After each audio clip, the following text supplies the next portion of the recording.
Hi everyone, welcome from the second round of the European Individual Chess Championship. The games have already started, so I can't really speak loud, and we guys are gonna go to the studio right away. But before that, let's just see the cups and the medals these players will get. Here we have these beautiful trophies, which has the elements of the coil, as Katowice is the city of the coal mines. So here we have the coal, beautiful, colorful mirrors, and also we have these medals as well, very beautiful, a lot of chess vibes around, and this cup trophy will be for the winners, top 3 players. Now we can just take a look at around, as all the players have already arrived and some of them are just still now coming. Unfortunately, I cannot speak any loud here as the games are already on. They have made few moves, and as the players have the transportation from the official hotels, we don't have anyone delayed at this moment, although all the players have to go through the security check and come to the playing venue. We do have everyone in the venue just ready to start the second round. So yeah, that's it. I'll come back to the studio on the big board to show you some exciting games, but now let's go to the studio to Aloisia and Anna-Maja.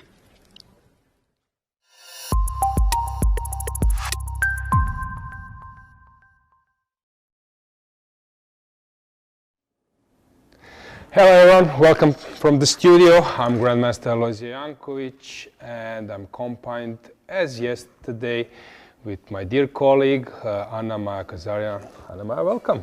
Thank you, Aloisia. I'm excited to be back, and today is round 2 of the European Individual Championship. Round 1 was a very exciting round with quite a few upsets. We saw Grandmasters losing games. A lot of Grandmasters also drew their games against much lower-rated players, and today the Grandmasters that won have the challenge once again to face the lower-rated players and see if they survive today. Yeah, so many games, we will see many upsets, but let's go to the playing hall, and together with moves we can discuss the openings, since we have some action already. Our first seed is Igor Kovalenko, a fabulous player, and today he's playing Scandinavian. How about this choice, Anna-Maja? Surprising choice, right? Because it's not the most common opening. It is quite a dubious option, but it's very playable still. What do you think of this option? Is this common to play for Grandmasters against lower-rated players? Yeah, usually the idea is just to surprise your opponent and get him out of the book, or at least out of the prep, and then this difference in the quality will start to tell. Scandinavian was played even by some top grandmasters, although a bit dubious, and yeah, like this is actually the choice. Either you're traditional classical player, then e5, c5, maybe Caro, or you're the one who is ready to risk a bit, to come up for each round, each game with something new, something different, just to play this way of hide and seek. Now I'm curious after knight c3 to see which move will Kovalenko play. What do you expect? Let's try to play a game. I will bet for one move. How about your choice? Okay, let's have a look. My guess would be the main move, Queen a5. Queen a5, okay, that's your choice. I will go for something different, so I will choose Queen d6. Okay. Yeah, not Queen c6. There was a fabulous intro of tennis tournament ATP 250, and I think he was close to top 10. He was top 20 for sure. Dusan Lajovic from Serbia. He likes to play chess, and he was playing with the white pieces, and they made this ATP intro. Tennis players was around. That was quite known, and still it's quite known tournament. Alcaraz Sinet played in the final 2-3 years ago. queen c6 was played Wow. by his opponent, and then Dusan smiled a bit and played bishop b5. So that won't happen for sure.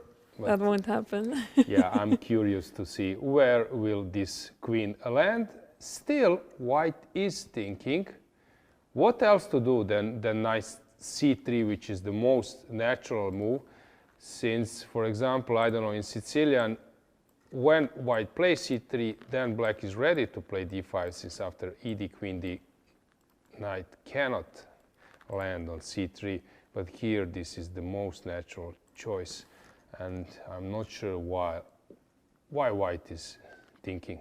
Yeah, it is quite surprising because knight c3 is such a logical move, and he seems to be very surprised by the opening choice of Kovalenko. So maybe this is some psychological warfare that he's going through now, that he is surprised. And against playing as a stronger player, especially players such as Kovalenko, maybe he feels a bit intimidated. Yeah, I think the thing is, so you start to navigate through your database. So I played Scandinavian 2 years ago. I played knight c3, queen f5. Is he heading towards that line? But I can maybe sidestep his prep by playing this. So this is the process which is now taking place. Frankly speaking, I'm not so familiar with the player, with the white pieces. Romanian, right? Romanian, so yes.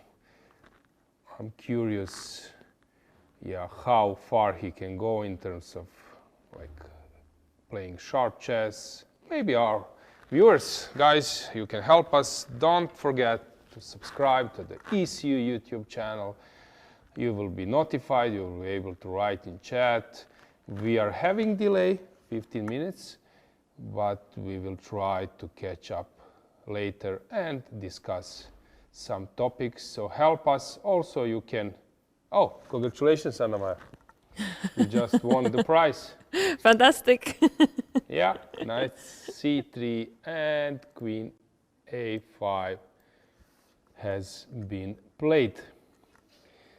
Okay, so we will see what will happen. From my experience, after, I don't know, d4, knight f6, good choice is to postpone this knight f3 setup and to play bishop d2, queen e2. And what's funny, in many lines, you can just, I don't know, let's say that I go bishop d2, something like c6 or e6, then you can sack this pawn on c2.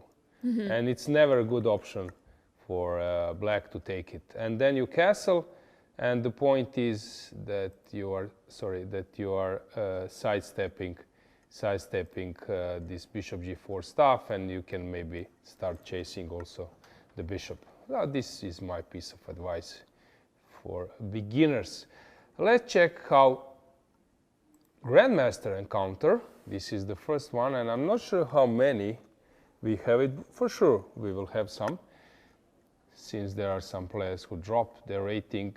Sani Kidze, Tornike. So far, the first one of the round. Yeah, well-known player. He lives in France, if I'm not mistaken. Unfortunately, he has suffered this injury, which I think still hurts. He sees Sarachi for Kosovo now walking. And Tornike is a skillful player, very good blitz player. And today David Anton is playing this e3 stuff.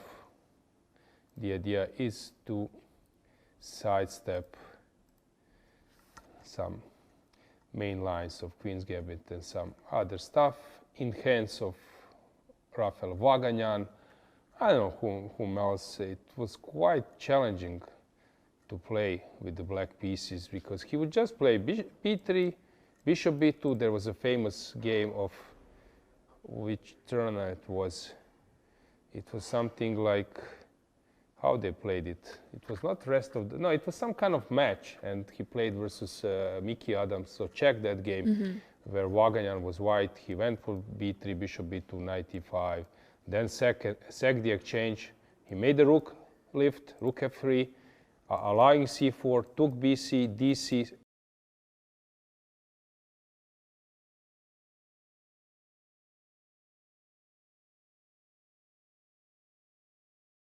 So we will check this one. Will now b3 happen or not?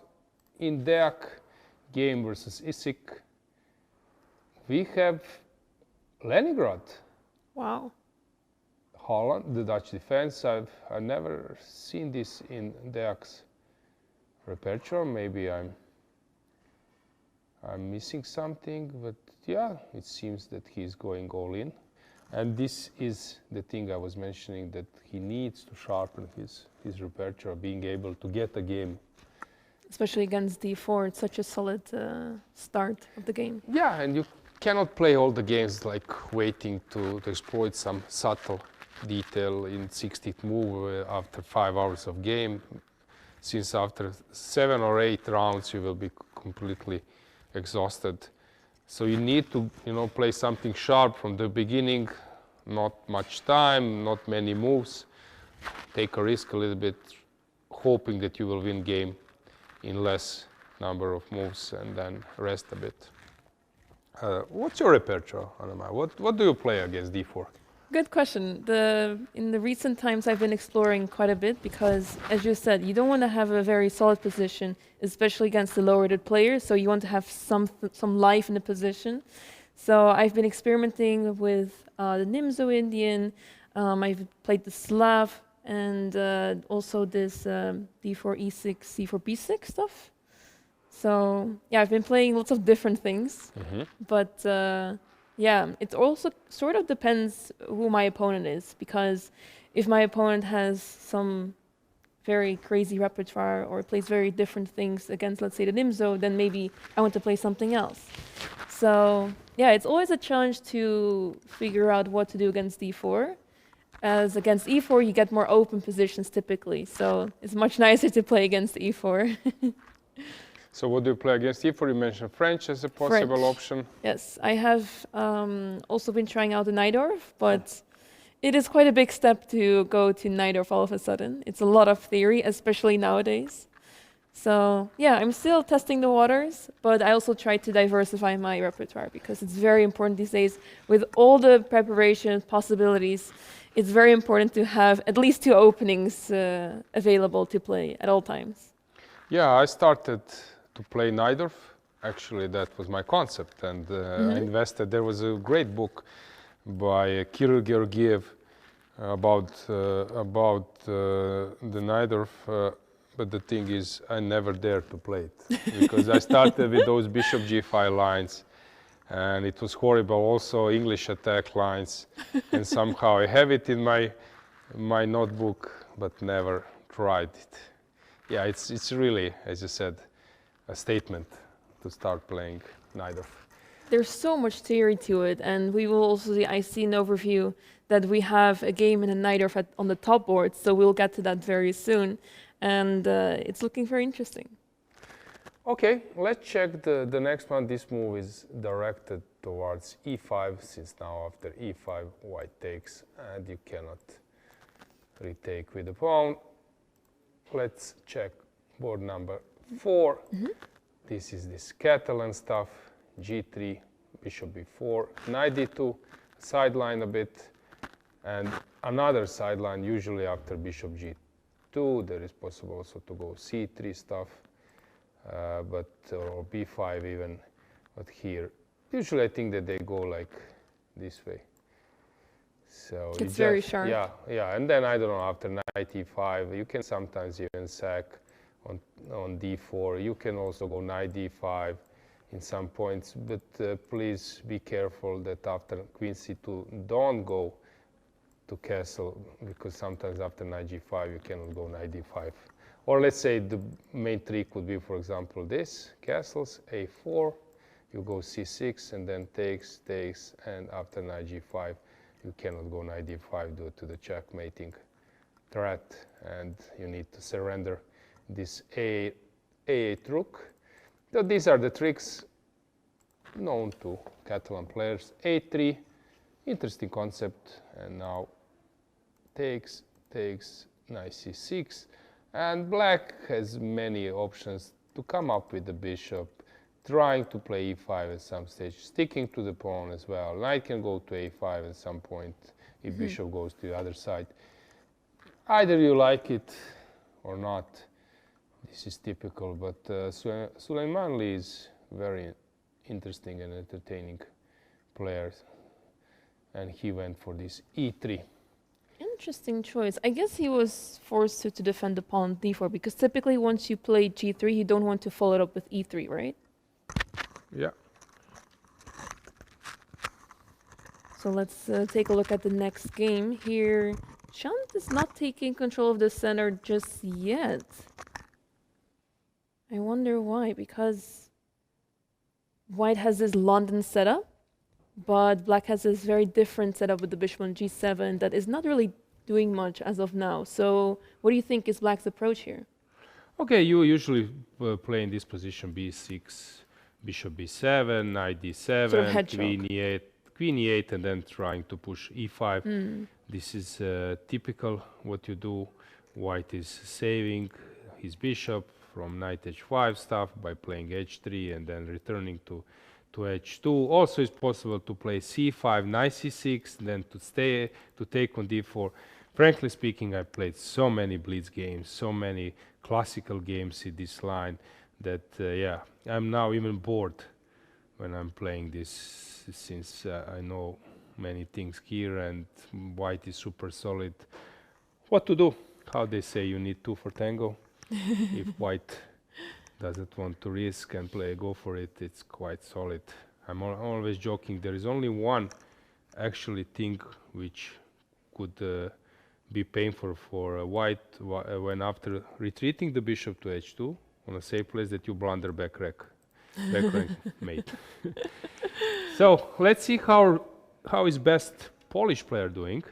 So Gumlarz is playing with the white pieces against Sibashvili, Georgi. So many, I have a feeling, so many Georgian players here. Yeah, I've noticed that as well. And we see in this game the Spanish, very popular opening. And Black is opting for knight e7, maneuvering to g6. So obviously Black wants to focus on the king side more. And that square f4 is very important for the knight to jump to. But let's see how White responds to this. Surprisingly enough, Black has spent quite some time already, even though this position is quite popular. And often you see in the real uppers that the players make the moves very quickly because it's such a well-known position. A lot of theory, a lot of moves are known in this opening. So it's surprising to see that Black spends so much time. I think I just saw Kwaparadze. He's a famous player because I would say that, like, in total, let's say that compared to like ordinary Grandmaster, he spends half of the total time for like a regular Grandmaster career at the board, because he's just blitzing his moves. I believe if you check and find him, yes, that he will be like I don't know, clock situation would be more than this at the point when they started the game. So Kwaparadze, it's a living legend. So always blitzing, blitzing, and blitzing. Okay, he's out of our top boards, but he's already 2 minutes ahead on he clock. always plays very quickly. I've Yeah. noticed this as well. Do you think that's a good thing that you play so quickly? Or is there like a line you should be spending some time at least? The problem is that you know, you have this image, and now it's something you need to carry. So it's also So about now there's no that. going back. Yeah, not going back, because people, you know, tend to recognize you. This is your trademark, and what to do? You need to stick to it. Sometimes you would love to think a bit, but how would you disappoint your fans who are waiting for you, and every time in chat writing that Kwaparadze is you know, an hour ahead of his opponent, and those kind of things. Alexander Dochenko is playing Najdorf. Yes, here we have it. And Yes. White is opting for a very aggressive approach. So, whom would you name as like top Najdorf players, or players who springs to your mind when I believe mentioning Najdorf? MVL. Yes. Maxime Faget-Lagrave. He's a very strong Najdorf player, and he, to this day, even though he's a Najdorf expert, he still gets surprised by his opponents. But he was playing this exclusively, which is something Yeah. not so common. Okay, one. Oh, another one. Yep. You're putting me on the spot. I know quite a lot of Dutch players that have played the Najdorf, like Grandmasters, like Thomas Beertsen, for example. Okay, when you mentioned Kasparov? Dutch, if I'm not mistaken, Giri was playing Najdorf, Oh yeah, and correct. he's still playing a lot. Kasparov, correctly. Before him, Fischer. He was playing Najdorf a lot. Judith Polgar, Of course. playing Topalov, playing Najdorf. So these were the like Najdorf heroes. We could find more. Vishy Anand was playing Najdorf. So it's something which was trademark. I think at that time it was important to show that you can handle that kind of bunch of analysis, that you're ready to stick to Najdorf. And then you have players with the white pieces like Nigel Short playing against Najdorf. Shirov was doing great against Najdorf with the white pieces and so on. G4, S6, H4. Yeah, known stuff, but still quite complicated to navigate. So we will leave them, because now it's about, transpositions, it's about avoiding some stuff. It's not that they are seeing this position for the first time and then they are surprised and now they're on their own. No. Dodchenko has spent a lot of time already, which is surprising.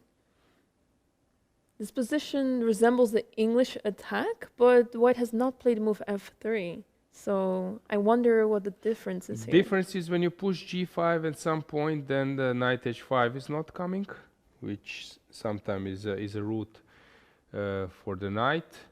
So this is a difference, one of the difference. Usually when they postpone or don't play f3, you use this square for queen f3, but here bishop is already on e2. Also, it's possible to fight for the control of the d5 square by playing bishop f3 at some point. Also, there are motifs with g4, g5, bishop g4. So many things. Okay, let's check. Demchenko, do you mix them a bit? No. No, I actually can tell them apart, but it's really funny that they sit next to each other. Yeah. So Demchenko is playing, and I like his approach. He's very practical. Always he's getting some positions which I have a feeling give him chance to play for a win. He's sort of surprising his opponents. Very interesting player. It's funny because I see that the opening is Italian, but when I look at the position, I would never say that this is from the Italian because White has pushed the pawn so far up the board on the queen side, which doesn't happen that easily, you would say. Yeah, it could be, for example, Evans' attack. So here, after bishop c5, b4, this is sometimes the way how this happens. Also, it looks like Ponziani or something similar. Queen b3. White is sometimes playing this way when black is pushing this g5, g4 stuff. But here, this was not the case.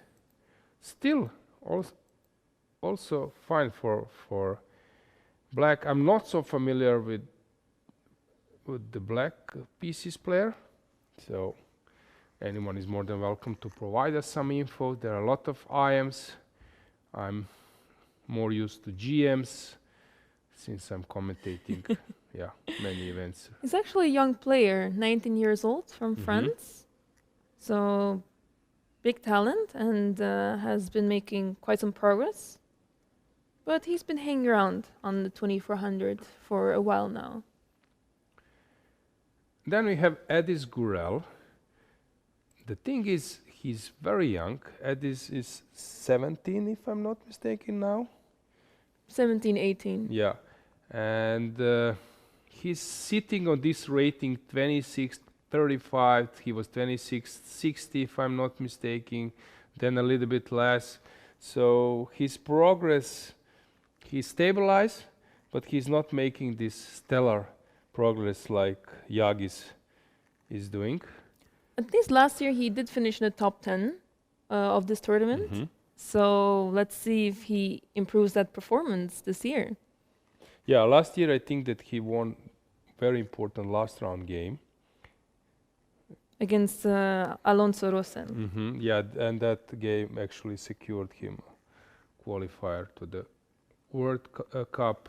Very polite, very friendly. He's accompanied usually with his mother, and coach is also around. Dragan Šolak, we mentioned him, but I haven't seen him here.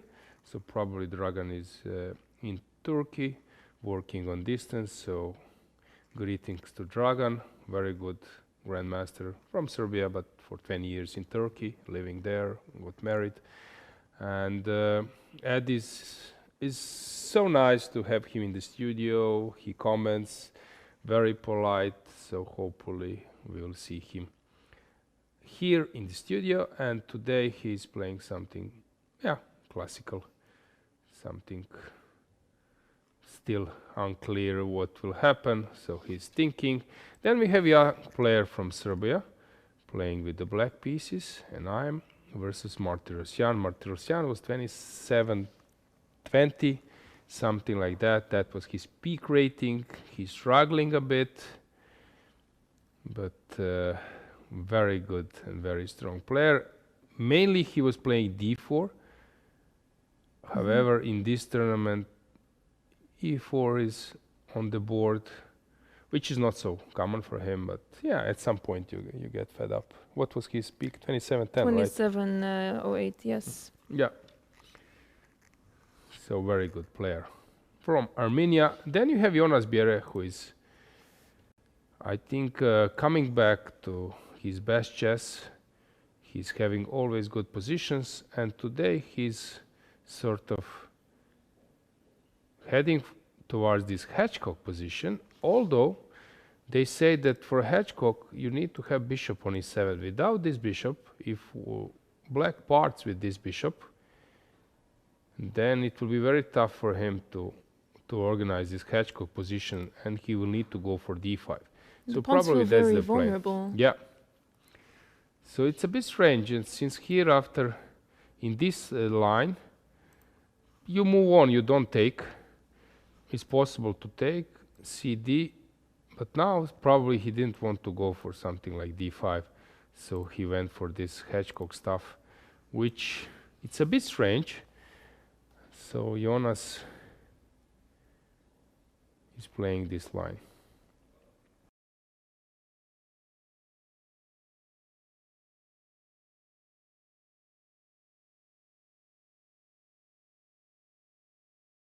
I was playing this a lot, and I call this the narrowest Sicilian. If you want to learn Sicilian and you're afraid to start Sicilian, Anna, forget about Najdorf. Forget about Najdorf. Start with O'Kelly, and then you will switch to something else, because it's so narrow. The point is, if white goes and play d4, then after e5 there is no knight b5, which is the main thing.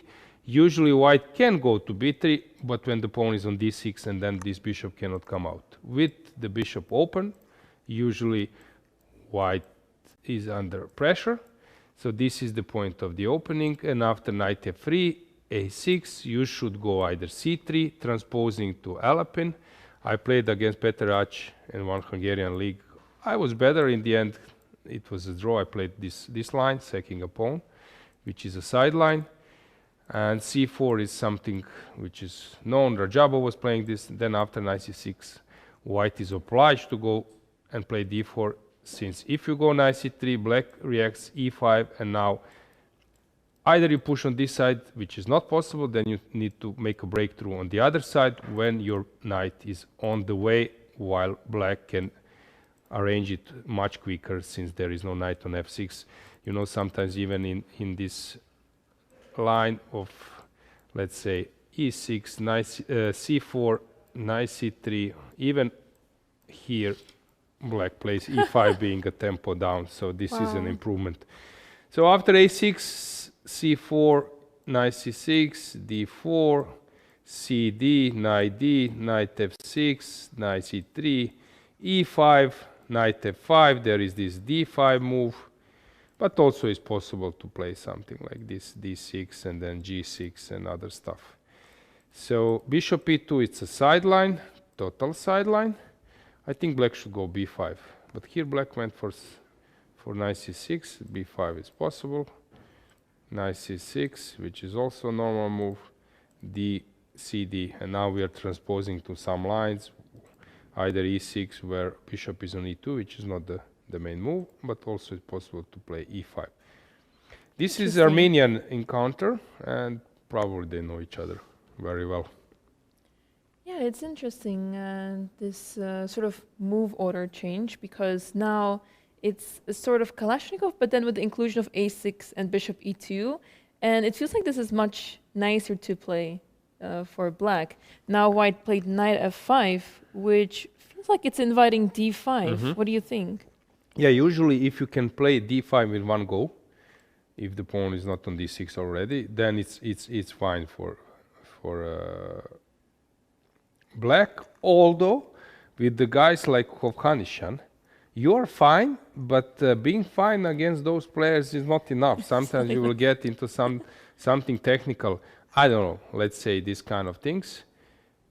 And then he's ready to play this position, and although it's equal, you start sensing some dangers, and he's very skillful in using some squares and outposts. The pawns are weak of black. So. Although king is in the center, usually this majority is fine with you, and you can enter with the king to the center. But these kind of things, so you are solving problems, but it's not a beauty contest that you say, okay, I did great, and then I will be awarded with some nice grade. Here you still need to move on. Okay, maybe you won the opening debate, but still far away from anything tangible. Let's see how Chucky is doing. Guys, don't forget to check our social networks. There are some nice reels, nice posts, nice story.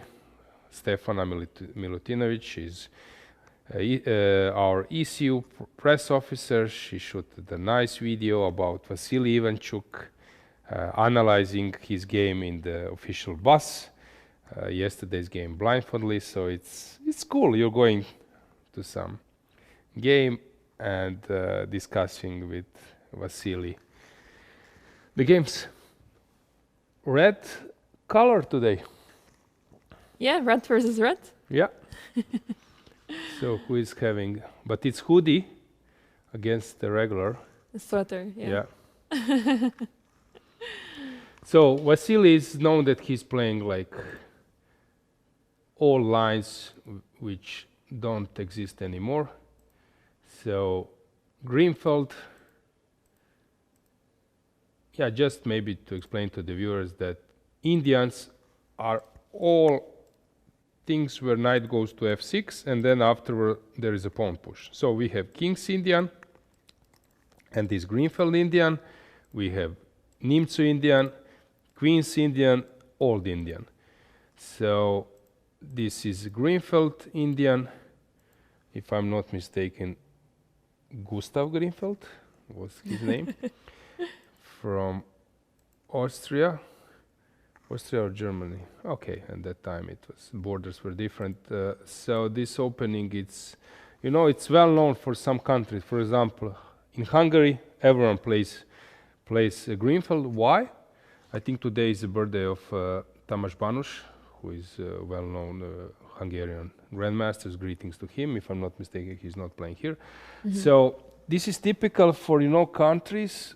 Profile of the players who are ready to invest a lot, to learn, to memorize, like doing in a classical, I would say, like college scientific approach. Also, it goes from Israel. So in Israel, you had you had Sutovsky, Avruch, Michalevsky, who else? Everyone was playing Rostein. I play against Rostein, Gruenfeld. So everyone is playing Gruenfeld. You had also in Hungary, I don't know, Erdos, Gledura, and whom else. So they're playing Gruenfeld, and it's tons of theory, Banush and so on. Tons of theory, but yeah, they are ready to memorize so much stuff. And Vasily is the one who likes to play a lot of stuff. Here, bishop b5, knight c6. This was called like a drawish line before, but then you have games of Danil Dubov. Very interesting player. Yeah, which the games goes this way. I think. Okay, I think it's castle. Castle takes on c6, and then queen c2.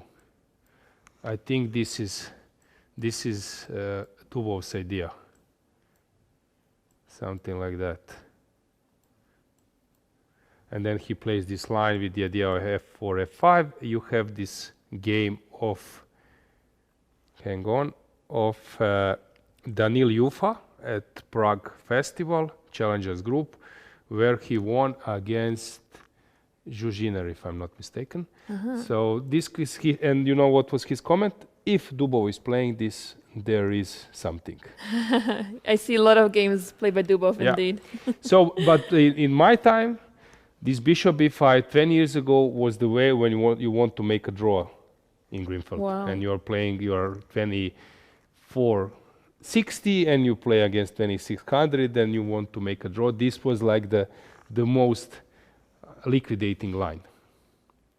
So, but of course, Vasily is not there to make a draw as well, so probably his opponent is also using this lifetime chance to play against Vasily.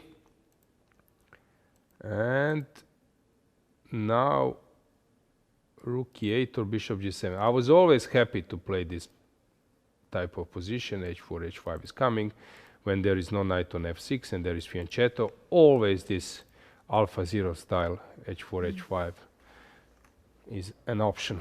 Was it necessary for white to lose the c3 pawn? Knight c6, rook b1. Okay, d4 is hanging. If you don't want to part with your bishop, you need to sack. Or you mean something like bishop d2? No, yeah, after knight takes, queen takes, and then after a6. Aha. Because the bishop went to d3 and now the pawn was hanging. Okay, but probably b5 and then queen a5 is coming. So there is some idea. So you want to go, I don't know, bishop a4 or? Yeah, for example. But then queen a5 anyway. Or maybe b5 first. Okay. And then coming with the bishop. So probably, anyway, white was ready to sack a pawn in this position. Okay, so we don't mind losing c3. Yeah. Okay, this is heavy theory. I also played against another Israeli grandmaster, Tal Baron. I won in Gruenfeld. I played this knight d2 stuff, bishop e3, knight d2. Another legend, fantastic player, Gabriel Sargsyan. I would call him like superb performer at the team events, Olympiads, European teams. He dropped some rating, but anyway, still very, very strong player. It seems that Ivanchuk is making some moves. I see some people around him. Jiří Stoček just best around. So here Gabriel is playing something classical, he knows the details. There was some comment from Sergei Movsesyan. Movsi said, if you combine Aronian and Sargsyan, then that's it. Chess is over. Chess is over, the chess is solved. Because Aronian's, I don't know, like intuitive chess, creative chess, combined with Gabriel's understanding of all those details, it's something huge. And here he just played this bishop b5. So that was this concept. being French defense player, Anna, I Yeah. believe that you know those. It reminded me Yeah, of the advanced, French yeah. defense, but now there's no pawn on e5, so it's a little bit different, but still similar concepts because black's pawn structure is exactly the same. And indeed, you want to trade off the light squared bishops, so bishop b5 is fantastic for black, I think. Stefansson Hannes, well-known player from Iceland. They had, I don't know how many, they had the biggest proportion of grandmasters per capita. And Hannes was one of the, not the pioneers, of course, they had Olafsson and all others, Hjartarson and so on. But he's this generation which actually did a lot for Icelandic chess. And Hannes can be a tricky player. So his rating is quite low, but he knows the details. So it won't be so simple for Ingic. Ingic is super creative player, European champion, 2024. It happened in Montenegro. Very cool guy and very tall guy. One of the tallest grandmasters in the world. Yeah. Yeah. I'm tall, but he's even taller. yeah. I agree. Yeah. So, playing against Stefansson Hannes, and we have Korobov against Narvamai. That will be interesting. I love to analyze Alpine Sicilian. One of my favorites with the black pieces, and also suggest this to my student with the white pieces. If you know what you're doing, it's quite useful. I suggest here for white to go bishop d2, knight c3, not to enter this knight c3 stuff, but it's also possible here. Anton is exploiting this fact that the knight is not on c6, so he can go this knight d7 stuff, and then bishop can go to the diagonal. So I think that he already tricked a little bit Mai, so it won't be simple for her. Just to remind you that at the European Women Individual Championship last year in Greece, Rhodes, Mai took the silver medal. Third place. Or bronze or silver? Third place. Yeah, bronze. Irina Bulmaga was second, and Teodora Ignac. Teodora is here, and I believe that today she will play against stronger player. I see her now. Yeah, she's playing against Maurizi. Let's just switch to that game as well. So Teodora is playing with the white pieces. Well-known player, European champion, playing Global Chess League with all those top players. Anna, you mentioned that you are on your way to become WGM, but also maybe an IM. Are you dreaming maybe that then you will be invited to play Global Chess League or something like that alongside Nakamura, Magnus and all those heavy guns? It would be a big honor. It's been quite a journey because I became 2300 when I was 16 years old, but then over the years I dropped quite some rating, and yeah, I lost some motivation. It's really hard to keep playing chess, especially when you keep losing rating. But yeah, recently I found the motivation back, and yeah, I'm trying to become WGM. I already have 2 norms, and recently I got one IM norm in London Chess Classic. So yeah, it's you never know what can happen, because even though if you study for a very long time, for years, you may not see the results just yet. It may happen out of nowhere, and that's why it's so important to keep trying, not give up, and someday the results will come. And it's been really fun to enjoy the process, because I try not to focus on the results. But when there's good results, you're always very happy. What was that song of 50 Cent, Get Rich or Die Trying? So we can say, no? Get the GM title or die trying, huh? Yes, exactly. I don't know about this song, but now I have to have a listen. Yeah. So, get the title or die trying. Here, Teodora, she has already this Man IM title. I believe that she has strength to become a GM as well. Mark Andrea Maurizi, World Junior Champion 3 or 4 years ago in Mexico, being only 16. Well-known player from the circuit. He's playing at the Global Chess League in junior board. Well-known player, a fighter, playing also for French national team. And although young, he's very experienced. So today he's trying to get the game against Theodora. And he went for this King's Indian with bishop f5, but then Theodora played this bishop 3 e3. I was analyzing this and exchanged everything. So Maurice is having a normal position, but his opponent has the same. So not so simple to get a game here. Yeah. a5. I was playing this with black so many times and then over push and lose. Oh no. Yeah, that was typical.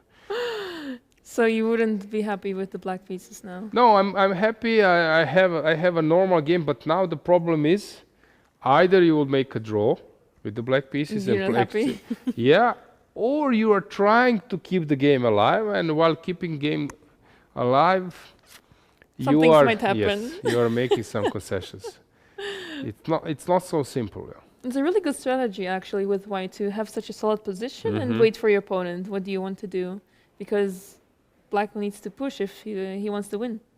Yeah, it was funny remark during the technical meeting from Tomac Delega, chief arbiter here, that there are no restrictions regarding draw offers, but you need to make a move. So it was Just one move. It was funny, yeah. So people were thinking, first I make a move and make a draw, but yeah, offer, which is normal. No, make a single move, because there were probably some ideas of people just prearranging a draw, but come on, guys, at least one move.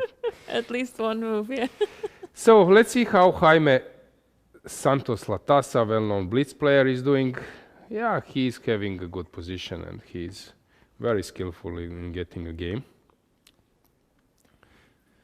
So yeah, I think that we covered top 20 boards. Interesting that yesterday Muradli was on the verge of making a draw, but managed to squeeze water out of stone and winning. Yeah, that was very impressive. Yeah, so it's maybe a moment that we go for this first break, and then we will come back with the positions and content. So first break, see you soon.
There's no love, there is Hi life. guys, we're live already here. This is our lovely studio with the sofa, and we have our very first guest in our sofa studio.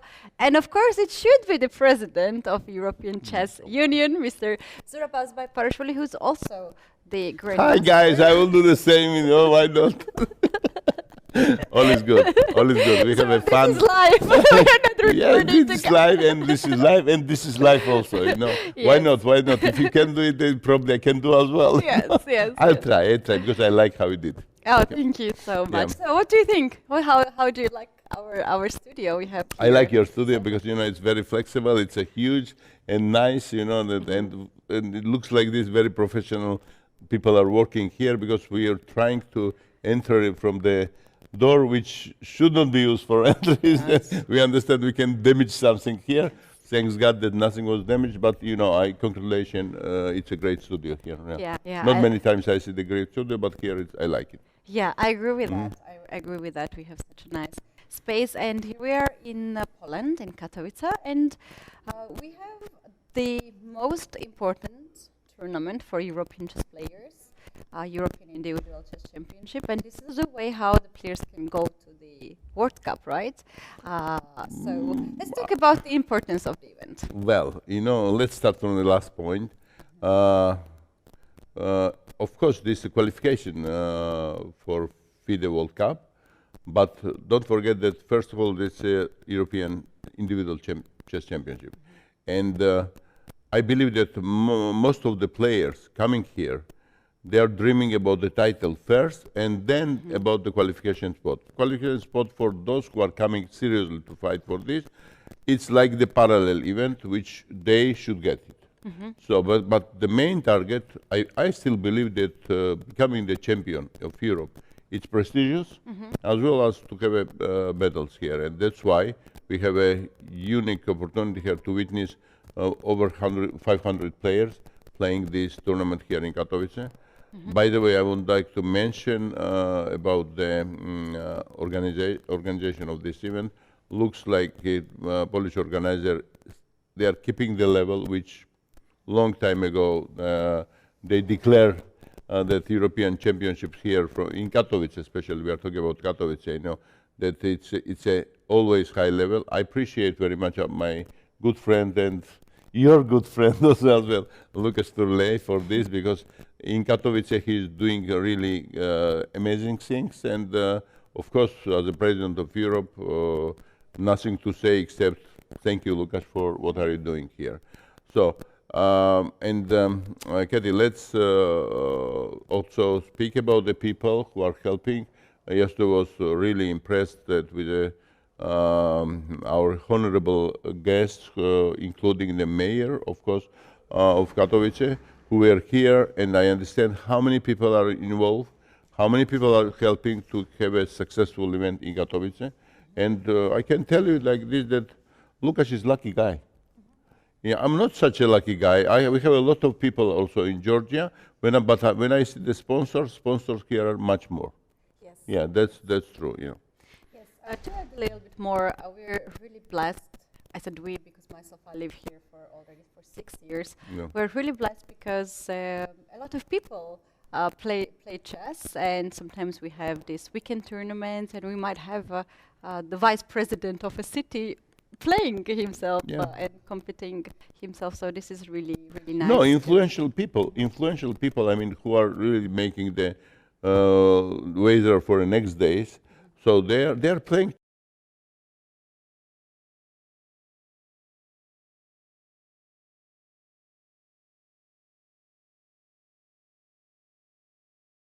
Really became very big for a few years, and sometimes we do have thousands of kids, 1,000 kids, 1,400 kids playing in the same venue. This is my favorite kind of yes, there was tournament. mention about this, that the 1,500 kids, because we don't have more capacity. It's nice always, you know, to have such an interest that then you have to think about the capacity, how to... Zurab, I saw you today, you made the first ceremonial move, and of course you know a lot of players. Some of them are also very good friends of yours. You were chatting with them. If you can just describe what is the atmosphere there. Yourself, you have been a professional chess player. Well, you know, only one thing what I can say, of course, besides that many of them I know personally, I discovered that most of them I don't know. Many of them I know, but most of them I don't know. It means that, okay, new generation is coming, and of course, well, you know, when I belong to other generation, it's very difficult to me to follow up all new generations, except of course very extremely talented guys like who are leading the world chess. This is what I discovered myself. But the same time, okay, also I discovered that very strange that they know me. Very strange. Why they should know me, I don't know. But looks like they are generally happy what issue is doing, and based on this, maybe they see somewhere my photos, because I don't believe that they know me because I'm a chess player, because then they need to find another photos of my younger ages. You have won yourself the European Championships. Yes, but that was exactly 23 years ago. So 23 years ago, it's a generation, yeah? 25, it looks at the generation. One generation passed from this, and probably many people even don't know that I was a champion of Europe. So I was very lucky in that time to become a champion, and everybody who is becoming the champion, they hope to be very lucky in the tournament. So at least one game they have to win, like this completely losing game. Yeah, of course you have to we know this. We are professionals, so without this luck, it's impossible to become a champion. So, and of course, you know, it was yesterday also, especially when Mayer made the first move in the Kovalenko's game. I was telling to Mayer that Kovalenko is an exceptional chess player because he was in the army.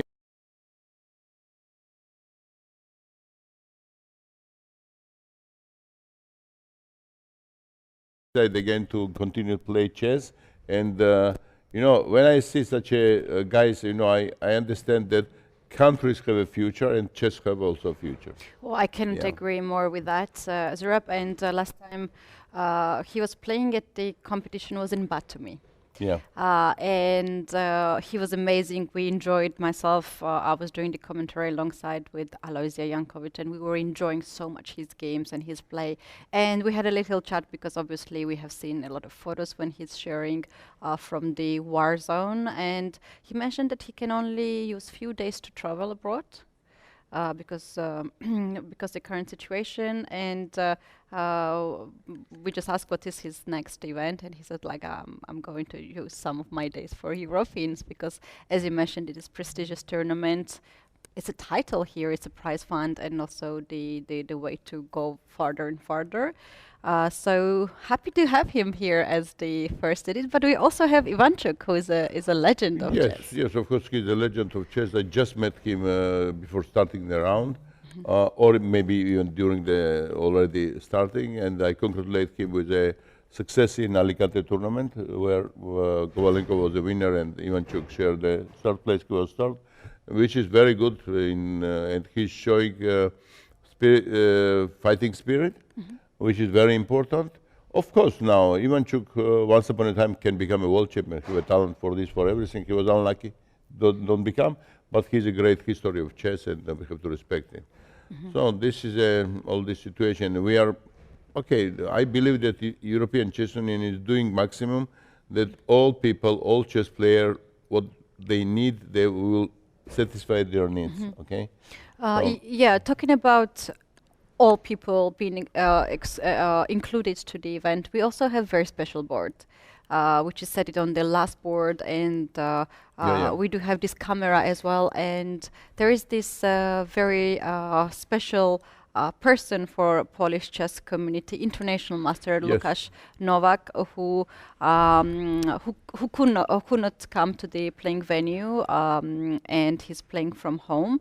And ISU approved this, FIDE also approved this. If you can tell us a little bit about this. This was a request from the Polish organizers about this. We got it from the Silesian Chess Federation. And of course, European Chess Union, we have no even discussion about this because it's clear that we have to do it. But there was one important case because the tournament is based on the FIDE rule, based on because it's a qualification, as you mentioned. So we have to get the approval from FIDE. European Chess Union asked FIDE about this. We got the approval. and I'm very happy to see that these things happen like this. And I would like to really say that Lukas is a very special guy, and I wish him success in the tournament. And his success actually will be our success, because all of us, we are creating together the history. Okay. I couldn't agree more. And he's the opponent that I will have a really tough time to play with. Very strong player, international master. And you guys, we're gonna talk about him a little bit later. We're gonna provide more information about him, because this is a really unique case, and so great to have so talented people like like him at this event. So yeah, I think we can slowly get back to the analyzing the games and get back to our commentator. So what is the final thoughts of yours? Would you wish some luck to players like? Of course. First of all, I would like to say about a little bit more about what ECU is doing and what ECU will do in the future. The very important thing, we have several times announcement about this, but of course once more again to say that we have a very special agreement with the Super Foundation, which is based on the Super Technology company.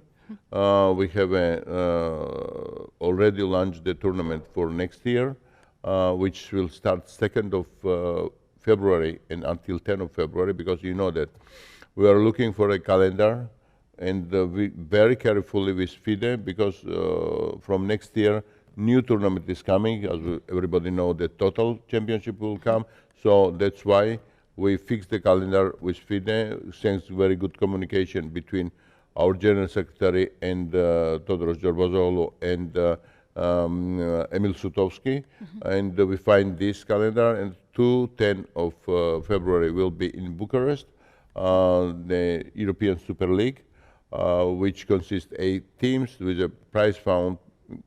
I believe that incredible big prize fund never happened in the European chess, 300,000 euros. So for this, I would like to once again thank the Super Foundation for its help, because you know that they are in chess so many years. They are organizing the great tournament of Grand Chess Tour, and now official tournaments also they decide, and really it's very, very important. So as well, of course, ECU is planning to have more sponsors and more tournaments, and our geography, we believe that have to be more, how to say, more expand like this.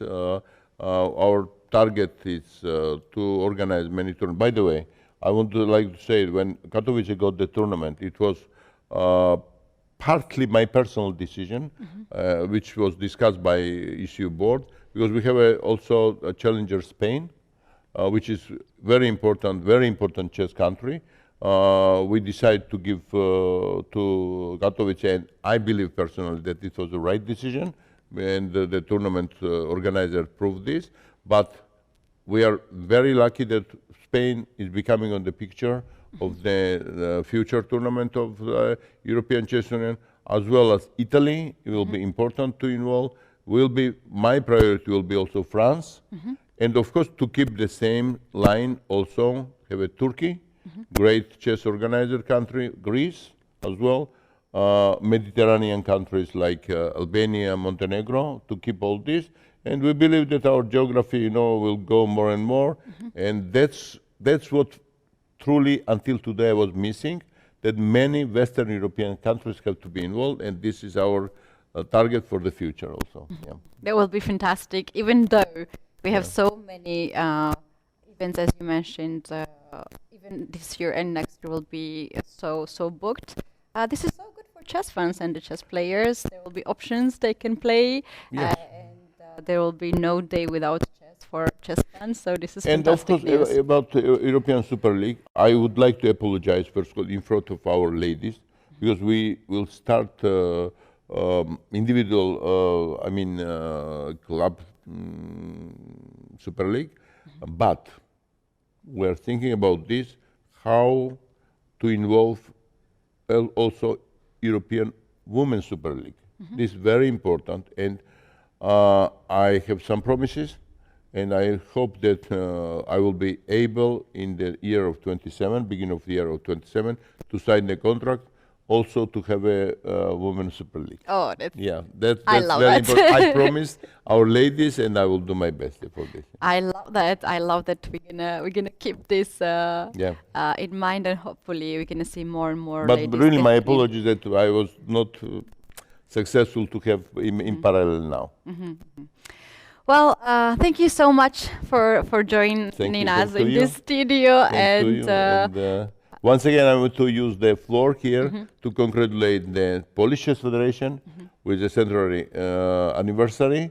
I'm going to Warsaw for this celebration, and really, it's great to have a country which have 100 years history. Yeah, it is. It is amazing. It's really good. So thank you very much, Zurab, for joining us in the studio. You guys, now we are going back to the commentary studio, and we're gonna keep up with the action because this is only second round of the European Individual Chess Championship, and we have so many rounds and so many games to cover. Tedi madlu paket. I think everybody understands what I say.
And we are back. Time to see the action. We have a lot of things going on in our top boards. So let's run to the playing hall. Let's check the games, the positions. In Kovalenko's game, we already have some mess opposite castles. Yes, Kovalenko surprised his opponent already early on with the Scandinavian, and his opponent seemed to be spending a lot of time now. Yeah, it's really hard to evaluate these positions since Black is having this weakness, 3 islands. However, he's having some control in the center, hoping that he will be the first in development. So quite curious. I would expect that White should be better here, but it seems that Engine disagrees, so I'm missing something. And also, if we check the clock situation, it's obvious that White is very worried. Yeah, for some reason, White feels very uncomfortable in this opening. Already from move 1, or from move 2 actually, after the Scandinavian, he started to think for quite some time, and he hasn't really made his move quickly, as we are on move 12 right now, and he's down to 28 minutes, so that's already over an hour spent on the first 11 moves. Exactly. Kovalenko seems to be very happy. His opponent is worried.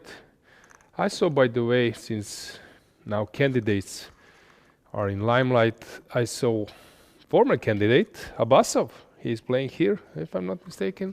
Yes. Yeah, he should be a player. Yeah, he's playing today.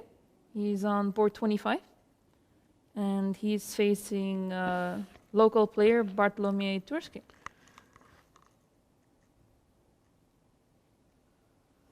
Yeah, we will find him later, but now let's check the games. Let's see the position. Let's see how the things will develop. So it seems that White moved the queen, or we have this delay. Hopefully we will solve it. Queen f2. Yeah. But this invites bishop c5 at some point, although he might count on something. Yeah, okay, reasonably good move. Of course, this looks like a threat, but White is ready to parry it with bishop e3. So Kovalenko now needs to think a bit. Let's check the second game, where Anton David versus Tornike Sanikidze is having this really slight edge. What do you think, Anamad? Are you sort of happy with this profile of the position, being White, or is it too dry for you?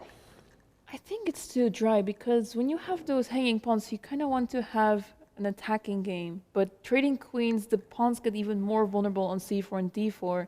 So I'm not sure. It seems to be the case that Black is he's offering the queen trade, and perhaps he's able to get some play this way. Soon he'll probably develop the light squared bishop to b7.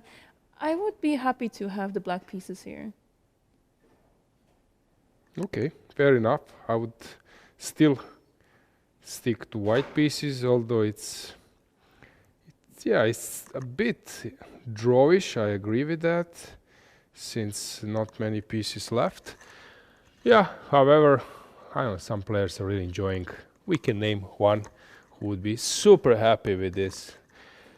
None other than Magnus Carlsen. Yeah, for him this would be, oh, fantastic. Position, slight edge, no worries. How about Deak? He's burning some time. He made a strong commitment by playing this Dutch defense and looks fine, but this is typical, I know this. I played it myself. It's also fine for white. Mm-hmm. So here in Deak versus Isik, or Isik versus Deak, still far from anything clear. I know that h6 g5 is something for black, but then this queen should go to the other side. So here queen is already on a5. And what is White's plan here? What would you propose for White to do here? Nothing. Just nothing. Yeah, so a3, b4 can be played, just stabilize e3, and you just wait and see. Slow and then moves. start exchanging maybe some pieces. So it's not about White doing something.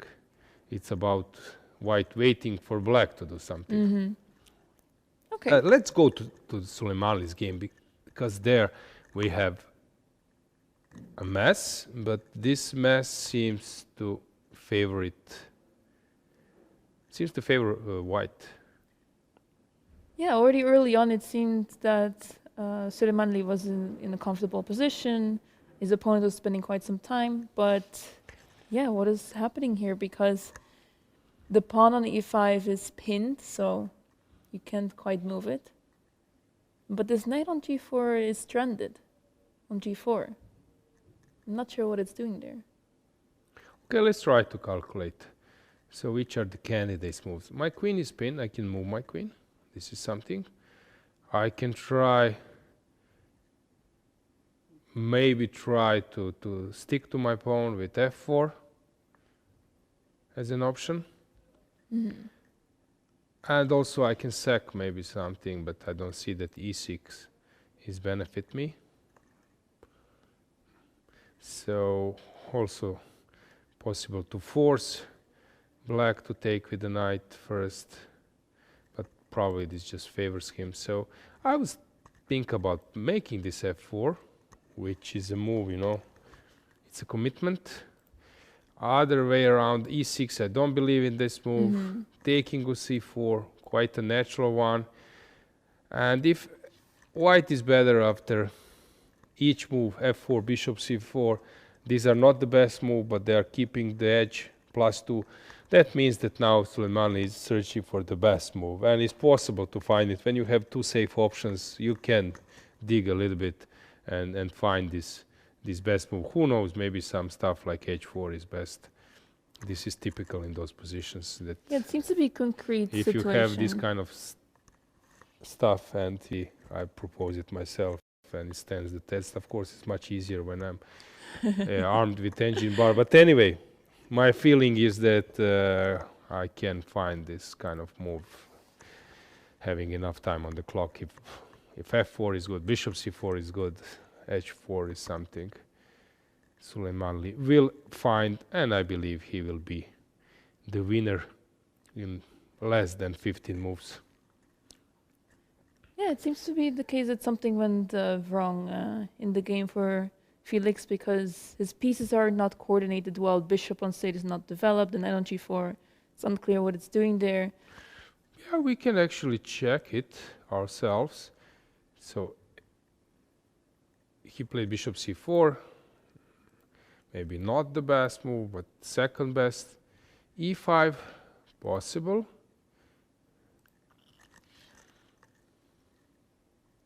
This is interesting, that engine is saying that knight e5 is not the best move, so probably something with queen d5, which looks very strange. This is the move, I don't believe, but it's possible. It's so hard to find this move. So this was natural, but natural and wrong. Yeah. Yeah, now this was like just a desperate try. Bishop c4, and I think he will win this game. Everything is working for White. Yeah. Yeah, I expected more mess. That's not the case here. So let's check other games. So Wow. London, Tabia, bishop f4 stuff, c5, okay, possible. Queen b6 also possible. Well-known stuff. This bishop d7 resembles Janowski Capablanca, and this b5 stuff. Yeah, and now it happens. So check the classics. All those grandmasters, they're very familiar with it. Bishop to d7, famous Capablanca's maneuver versus Janowski. Not the same structure, not the same position, but the point was that pawn was on b6, so let's just touch this moment. So here you want to exploit this a file. How can you do it? You can only do it by pushing the b pawn, but here b5 square is taken by white, so that's why bishop d7 is the key move. Remember this and study classics. How about you, Anna-Maja? Are you fan of classics? Yes, absolutely. As a young player, I really liked going through the classics, but because I didn't really know which games I was looking at. I just know that I looked at this game, but I don't know who was playing. So I'm not very well informed on who was playing who. But I have seen a lot of classics, and it's very important because this taught me a lot of positional play. For example, how to play against isolated pawn, how to play against hanging pawns, and stuff like that. So it's very important to go through the classics indeed. Who is your favorite champion? It's such a typical question because Okay, Magnus Carlsen is up there. Let's stop. Let's say till Kasparov. Of course, Magnus is the one. I don't know, like from a little bit older times. Kasparov, of course, Okay. like very, very classical. How about, for example, Capablanca or Botvinnik? I have to go with Tal. Petrosyan, Tal, yeah. Okay, so you're for Tal. Okay. Yeah, I mean it's amazing how he would make magic happen on the board. So very inspiring. Yeah. He was a true magician. I agree with that. But I was learning a lot from Alekin's games. So I think they are very instructive, and his analysis there. So I was a big fan. Botvinnik's game, if you're a D4 player, but also if you're a practical player, then Spassky springs to mind. There is a comment of Nigel Short, maybe even yesterday maybe, about Sindarov, that he's playing like sort of young Spassky, taking some risks, being very practical. And probably it is true. Nigel knows what he's doing. Yeah. Let's see how currently best Polish player is doing. Gomularts. Okay, there are several players who are counting. You mentioned Piorun. He was a member of the national team, so Poland is represented with strong lineup here. And he seems to be doing well, pawn up, but typical martial attack compensation. And I would not be worried so much, although it can evaporate, this compensation activity. And we mentioned that Georgians came in a huge group here. Yeah. Yeah, we have a lot of Georgians playing in this tournament. How about names? Do we have statistics maybe of the countries? Of course, Poland. Let's have a look. Top if we have country in terms of presentation, present players. How about others? We have 12 Georgians playing in the that's tournament. Something. 166 Polish players, of course, since we are in Poland. Neighbor countries, Ukraine 35, Germany 20 players. Okay, that's a lot. Czech Republic also 22. a lot. Usually Turkey is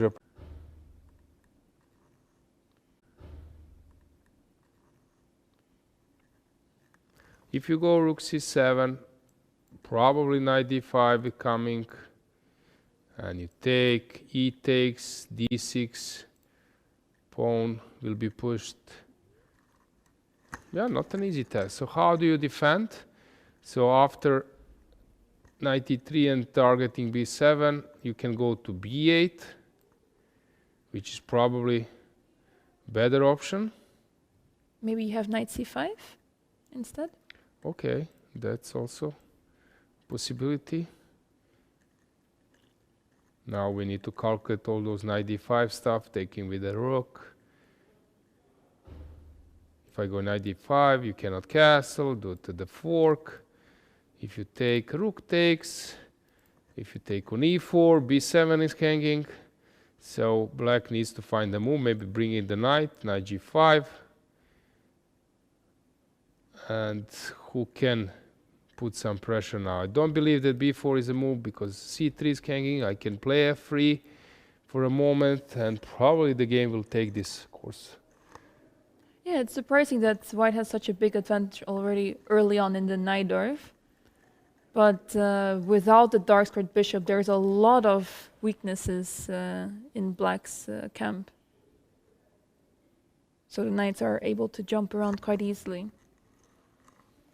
So I'm curious to see how Donchenko is going to try to save this position because it looks pretty difficult for black to navigate. I think this is a real test for Donchenko, but also for other players. Then you see this caliber.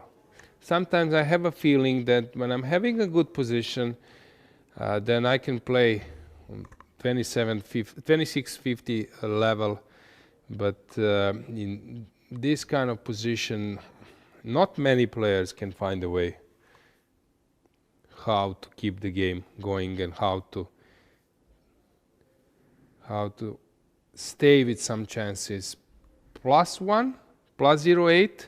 So usually I'm making those comments that so +1.4, maybe even 1.6, but okay, this might be too much. But let's say +1.2,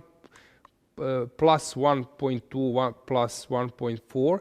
That means that you have outplayed your opponent, but you need to outplay him once more. While +2, +2.5 means that you don't need to outplay him. It means that you need to be precise, that you need to be careful, you need to be on your best, but you already did your job in terms of outplaying. While +1, +0.8, +1.4, that means you still need to outplay your opponent in some clash. And there are players who cannot do it twice. They can outplay their opponent only once, and then they're lacking this stamina, energy, class, or whatever. So here, sort of, white managed to outplay, I would say, a bit Donchenko. Not much, but a bit. But he will need to outplay him once more. So this is now a test also for a white player. Is it a good idea for black to try to be risky and complicate matters, or is black's task to be solid and hope that opponent makes a mistake? Yeah, first of all, the profile of position it gives some chances to go wrong. For example, when we'll have a race, so I don't see B versus G edge, for engine it's easy, for human it's very tough. There was a great game, I was commentating that tournament, London Chess Classic, and there was a game, and that tournament, the game was Firouzja with the black pieces versus with Hugo with white, and they were in the studio, both. The game ended up in a draw. So after each move, they are surprised by engine, what engine is saying. So the profile of position here, I believe, helps Donchenko if he managed to avoid immediately some loss. So if he can keep the game going, his chances are reasonable.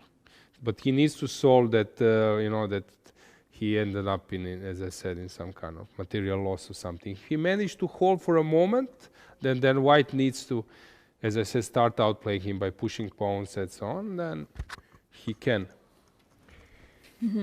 He can even save this game. Let's check how Demchenko is doing. Somehow Demchenko is very skillful in getting his opponents into, I would say, either unfamiliar territory. So b6 played. I was thinking that might be a concession. And still, +1, +1.2. This is not something which means that white will have an easy time. Bishop a6, of course, runs to rook a8. So you need to come with the knight somewhere. I don't know, let's say b7. And then maybe black is counting on some sec. If I bring the king. But this is not the precisest move. Is it rook a8? Looks awful. Yeah, you have to defend the pawn, I guess. Yeah. I don't know, is there anything better? Surely you're not going to sacrifice the exchange, right? Because knight d6 is a threat too. Very interesting moment. Speaking about Danchenko, he's having a steady plus. This will be a motive very soon. So is there any tactical blow already? Good question, because knight takes f7 is a move that I really want to play, but I wonder if it actually works. Maybe it's too soon. Yeah, so knight f7, rook e1. But then I take on h6. No, I need to take rook f7, sorry. But then I saw something. Hang on, what did I... that f7 will be an issue now. I think now taking on e8 and then knight e5, right? Or knight... You take on... Oh yeah, knight e5. I was thinking knight e5, but not immediately. I can take on e8, but then knight e8. No, I think best is to take on d6, queen d6, and now take on e8 and knight e5. I think that I saw this. Or maybe knight g5. Knight g5 as well, but probably...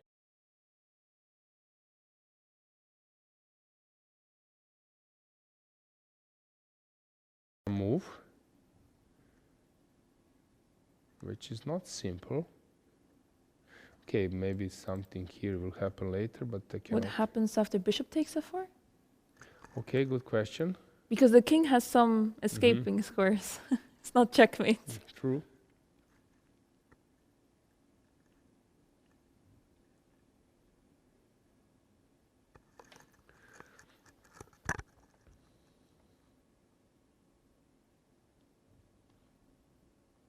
So let's play knight g5, then king h8, huh?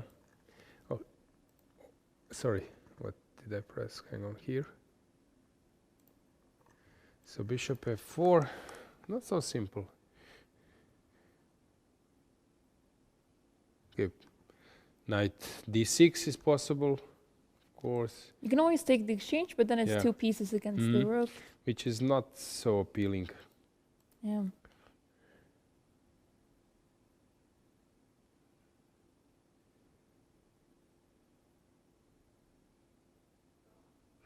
Okay, it's possible also to move the bishop a bit, threaten. So if I move bishop g3, also possible move. I'm threatening knight g6 now. Now knight takes f7 is more interesting. Yes, exactly. So this can be an option. It's a good moment to spend some time. True.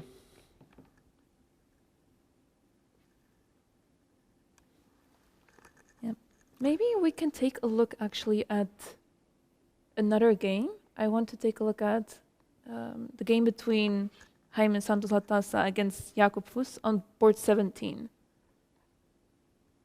Because here some sacrifice happened. Black's king is completely exposed, but the computer doesn't believe in white's attack. I wonder how easy it is for black to defend here, because rook f3 was played just now. Obviously, there's no rook h3 because the bishop on c8 is defending. But I wonder what the idea is.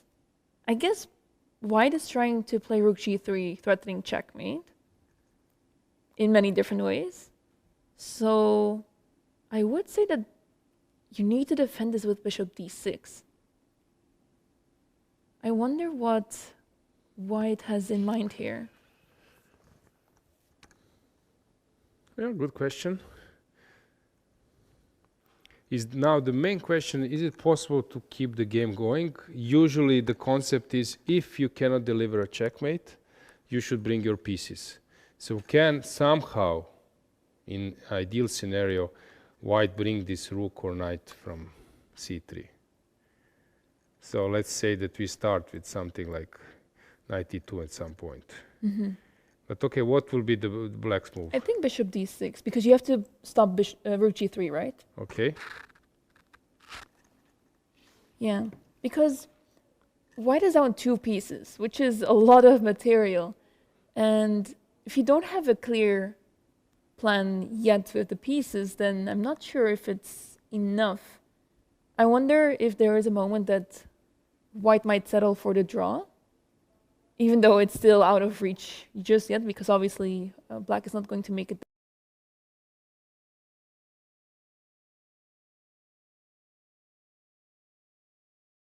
King side, but it depends on white's reply.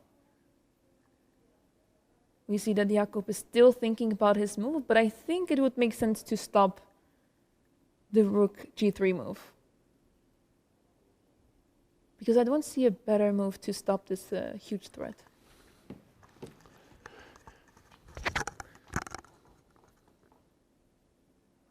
I don't believe that he will settle for a draw. That's No. my feeling. Okay. So, but how to move on? So if I start with some, It's so difficult because the bishops are stopping the attack.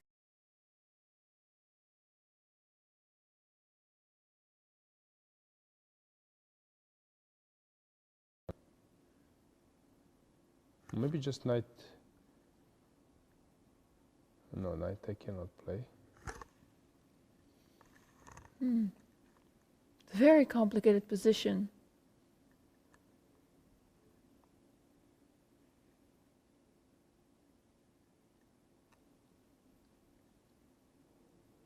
But what's the cure here?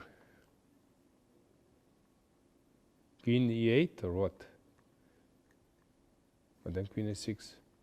If Maybe you the king queen runs? A8, queen a6. No. I really don't get it. So rook h3 is coming. Cannot move my knight. I'm looking at queen d7. Yeah, queen somewhere. Queen maybe. d7, because if rook h3 you can take, and there's rook g8 in some moment. This is a cool stuff. So rook f3, bishop d6, d4, queen d7, rook h3. Nice touch. Tactics also in defense, not just in attack. And then if you take on c5, sorry.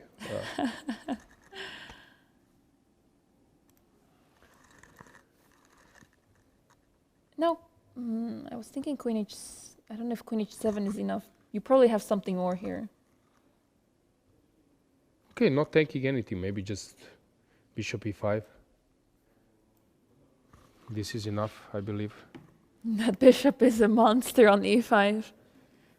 And then maybe you can play rook g8, queen h7, and you have a solid position. I mean, you're up a piece, and white has no more attack. The bishops are defending all the squares, so the rook cannot enter on the king side anymore. So, yeah, it goes to show, I mean, you try to complicate matters with white, but if you push too much, you might be completely lost already.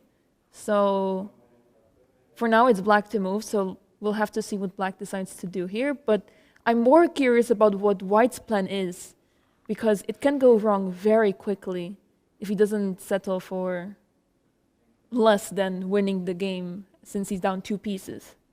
It's quite a lot. Yeah. For now, we see Jakub thinking. We see him on the screen. Next to him is Korobov. I'm also curious about that game, because he's playing young player from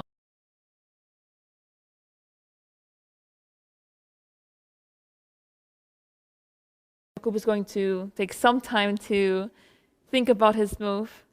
It's a very difficult position. So let's see if we can switch to the next board, board 16. Okay, that's a mess.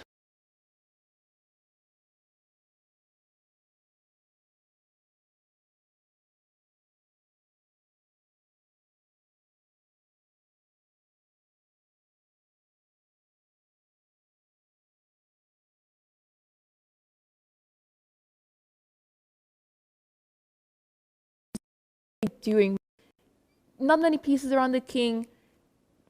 Black does have a knight on c5, so maybe you can maneuver it either to e4 to prevent the attack, or maybe it can maneuver back to f8, but I don't know. I would rather take the white pieces here. I'm the one who was always playing with the black pieces here. So You always have to defend? Yeah. So I believe that it's possible to defend. Usually bishop here is on e8, and then after g6 you can hold, and you can fight against possible h4, h5, and some sack. And, you know, there should be a way a bit, you know, to get rid of the pieces. So here, yeah, it's a good question. What will Black do? So if I start with bishop e4,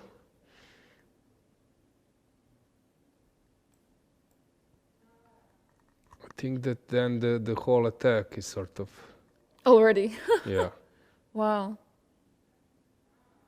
I Yeah, think it's unfortunate because there's no bishop h6 idea. Yeah, because then just bishop g6 yeah. and the attack is over. You cannot take on e4 because it's not changing much. Oh, sorry, I'm making a mistake. I think it's queen takes e5. Yeah, sorry. So after bishop e4, rook g3 possible, bishop g6, and this is too slow. Always there will be some counter attack, maybe even h5 first to stop this thing, but probably there is a better move. Bishop f8, maybe even. These are typical defenses. So you think it's not that difficult for Black to defend? No, I think that Anton will find a way. Okay. How is Inčić doing versus Stefansson? Slight plus, but not so simple. King in the center with still the queens on the board, but I don't see an attack from Black. Yeah, this is typical Inčić style. He's ready for the endgame. Sargsyan also typical for him. Yeah, having fixed structure and moving around. How is Vasily doing? Oh, wow. He's burning a lot of time, and he will get the game into the draw, right? Yeah, he will take now on e6. Is there anything better? Yeah, I mean, not really. The only attacking... Okay, it's possible to take with the king. King f6. Yeah, this is a cool line. If I go king f6, and you take, I take, right? You promote, and... We make a draw. Perpetual. So no way to run.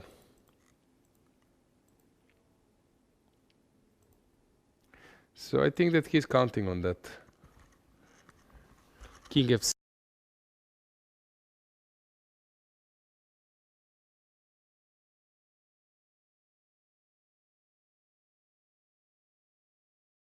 Better side of a draw, I believe. So Vasily is rechecking some things. This would be a big result for the rising star from Poland. He's only 16 years old. Already international master.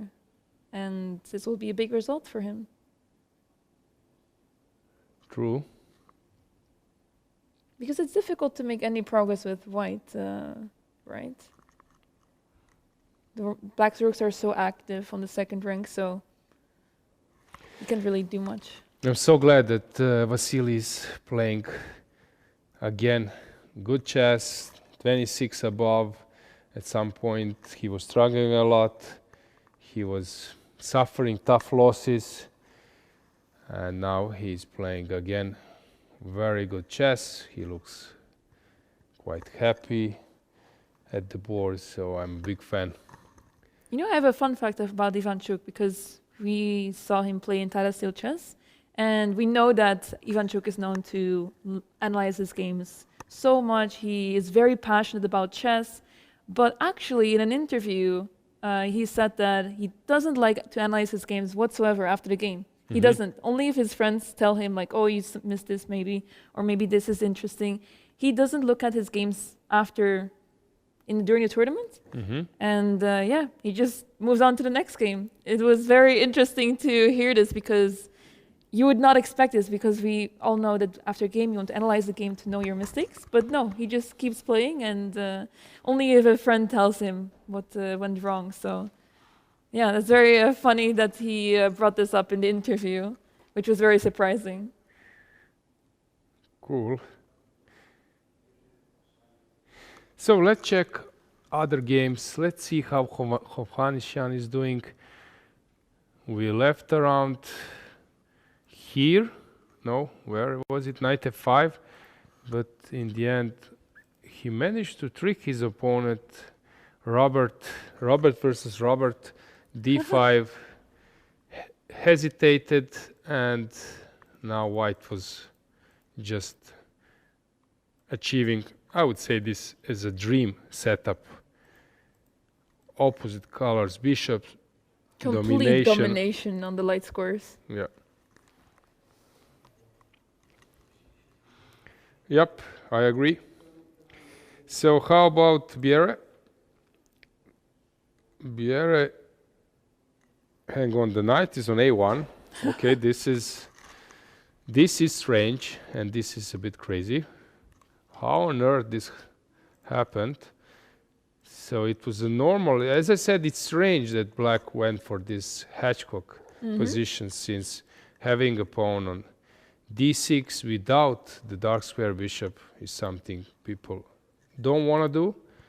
But Jonas went for it, and this is typical, this is Botvinnik style, how you just retreat your bishops and stay on the initial squares.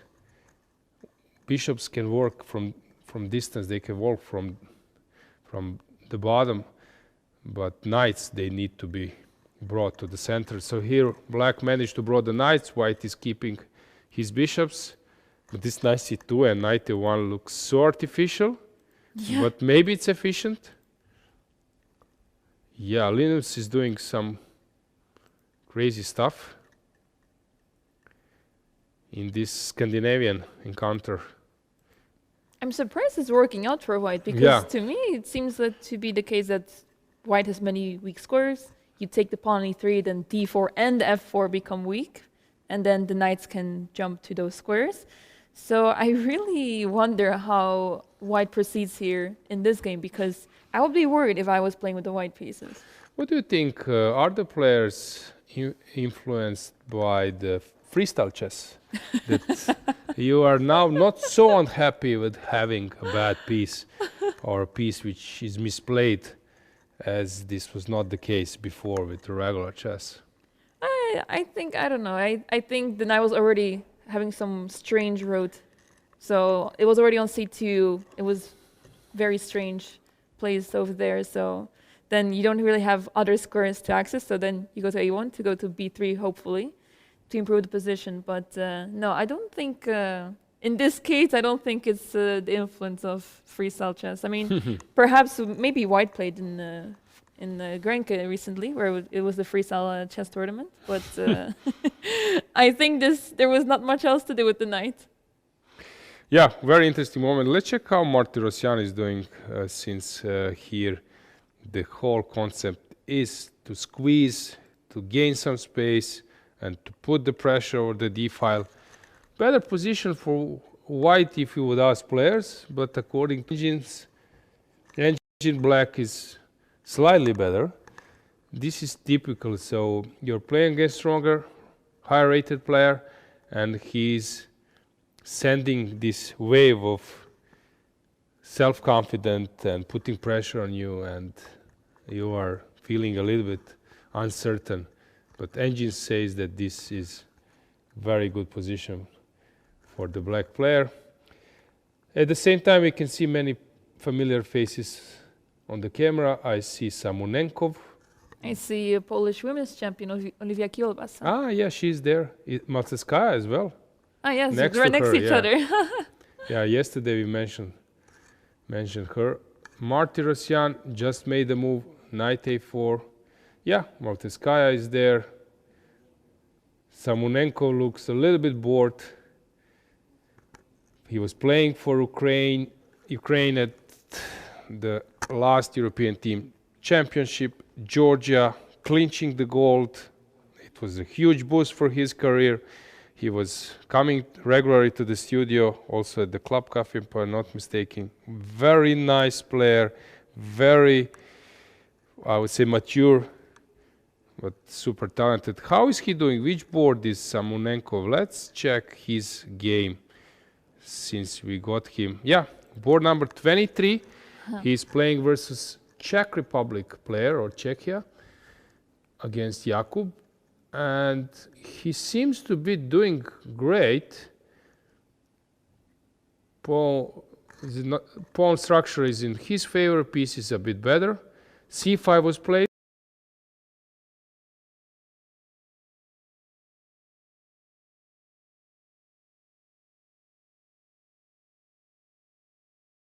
He should be, I would say, close to top 10 already. Samonenkov is very young. He's something like 16. 16, 17, yeah. yes. And I think under 20 in FIDE rating list that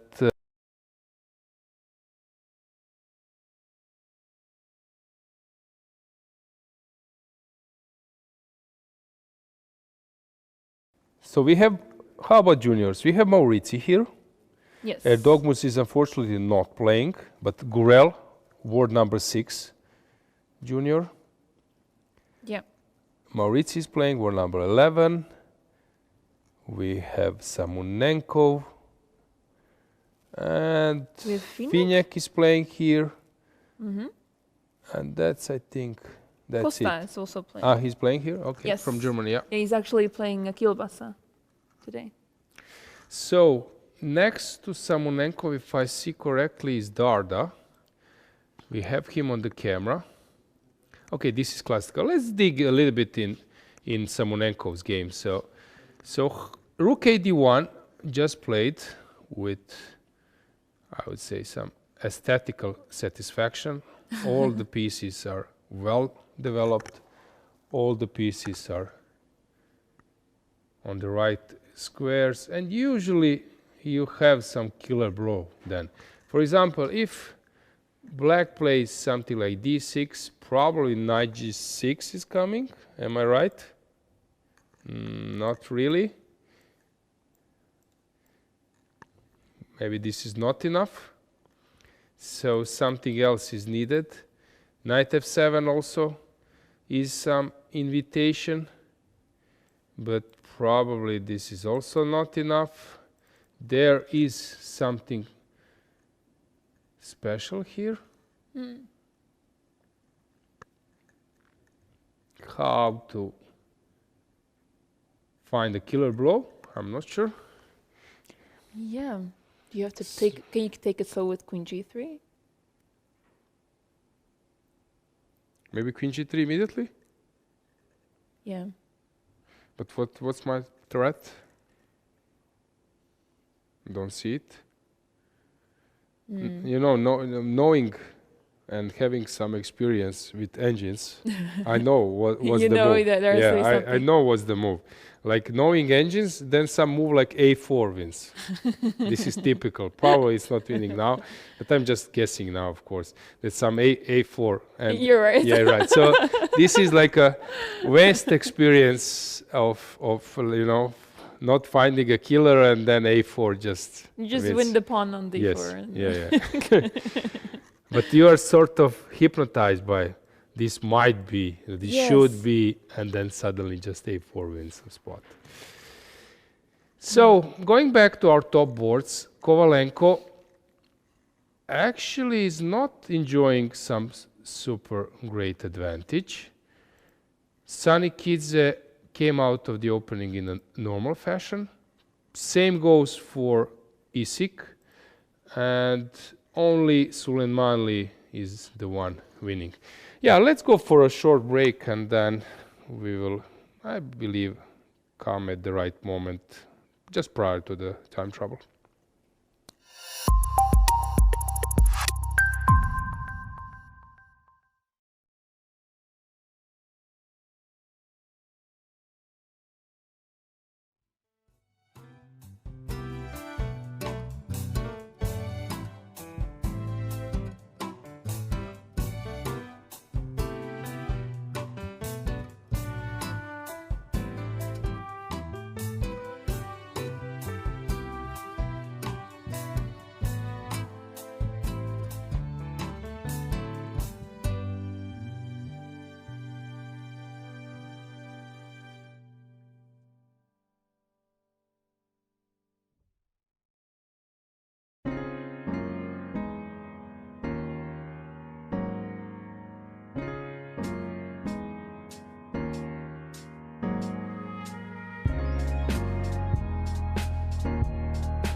Yeah, we are back, I believe, at the right moment, since we already have a severe time trouble on board number 1. So let's run to the playing hall, let's check the situation.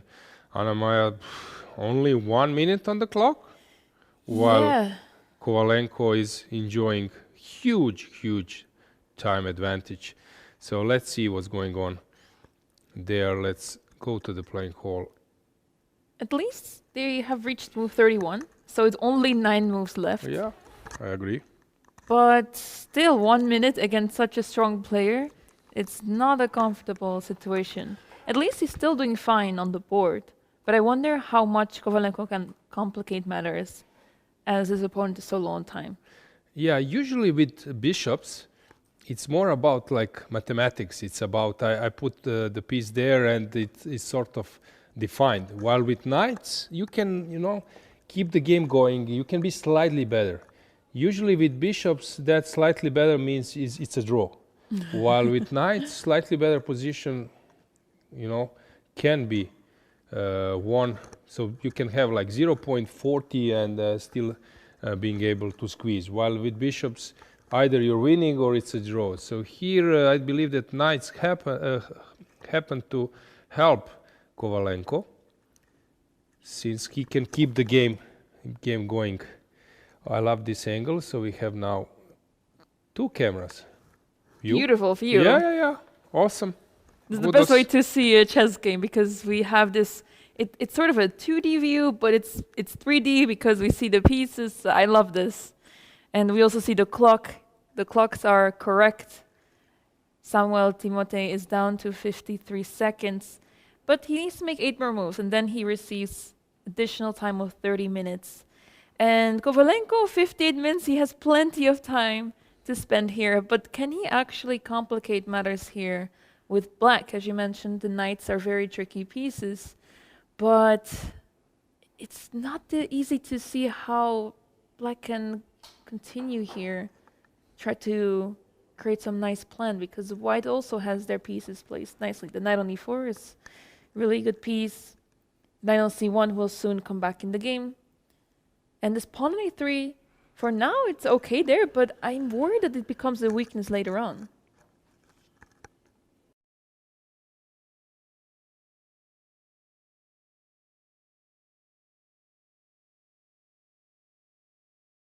Finding the way to make a breakthrough, since there is nothing actually to improve. Okay, knight from c6 can be rerouted, but basically that's it. You have 2 rooks doubled, you have knight on d5 targeting c3. This knight on c6 happens to wait for some clarification. The pawn on a3 is far away, did some job. g5 you cannot push. So basically this is the maximum you could do, and there is no killer blow, no tactics. Yeah, and typically in such a position you would like to improve your worst placed piece. So in this case with black, the knight on c6 is not really doing much, but where do you actually take this piece to a better square? Because you would want to put it on c4, but it's really difficult to reach that square. And other than that, I don't see a better square. The pieces of white are in the way. It's pretty difficult, but I'm curious to see what Kovalenko will come up with. He has plenty of time to spend here. It's funny regarding this view, when beginners are playing my VIP chess tournaments, what's the thing? So they started to play chess recently, and they are in love with online chess, with everything. This is the way how they are, consuming chess. And then I take them to my events, like I don't know, 20 boards, 40, 50 players or more. Last tournament it was almost 100 with the country president coming and so on. Mm-hmm. And you know what they do? They start to stand a bit, to make from 3D to make 2D. So they stand up a little bit, at the middle of the board and take a look from above, and it's 2D. Then they are fine. They have an issue with 3D. From this angle for them, it's completely like not used to.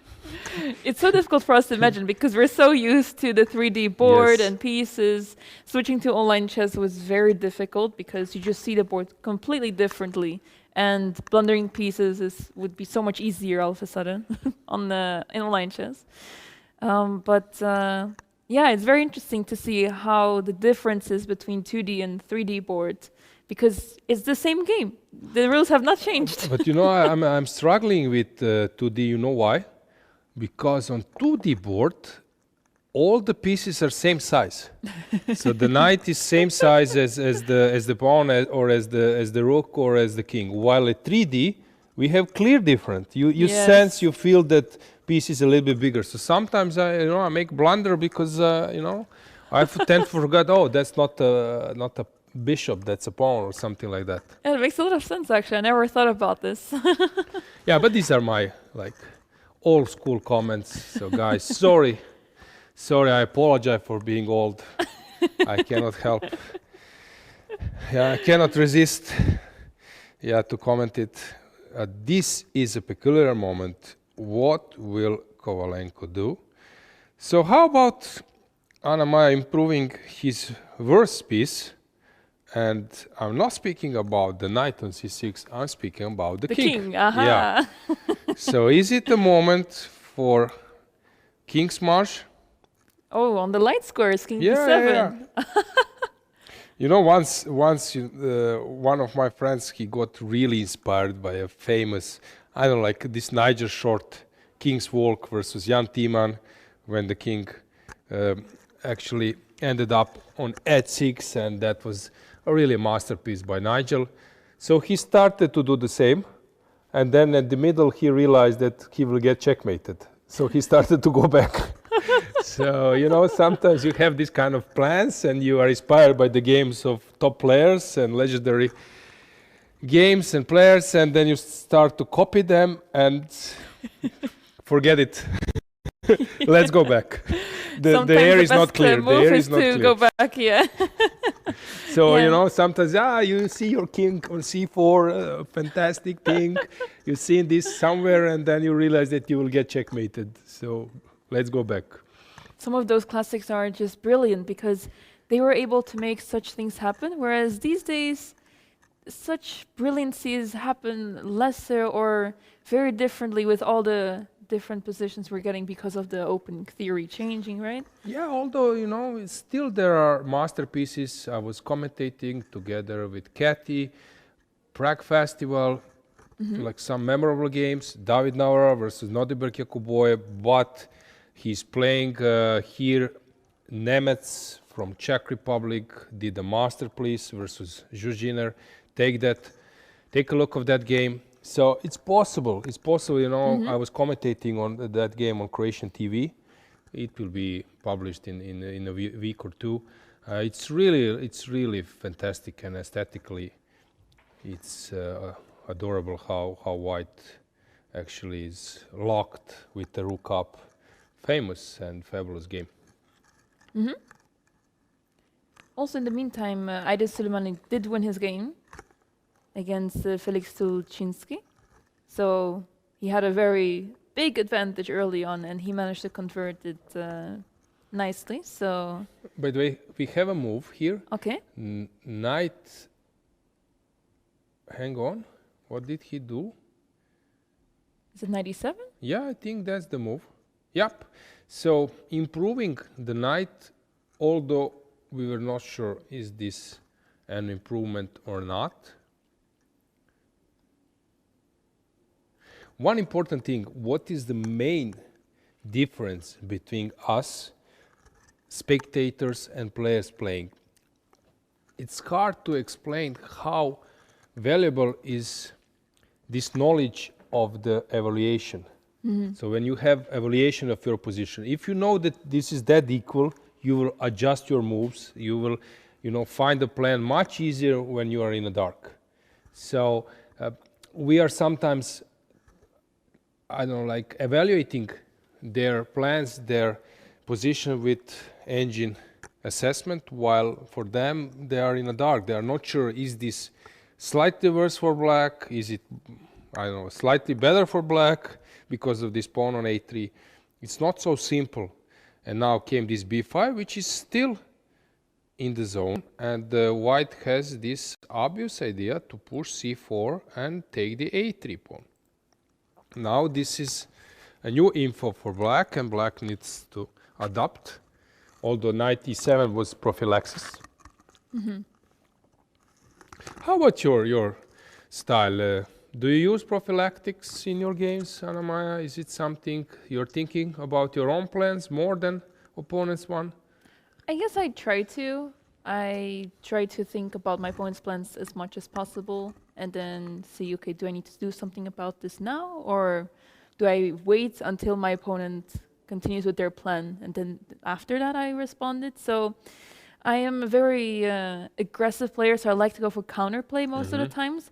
But from time to time, prophylaxis comes up in my games as well, but it really depends. And yeah, it can be very helpful. So it's important to be aware of these opportunities to make a prophylaxis.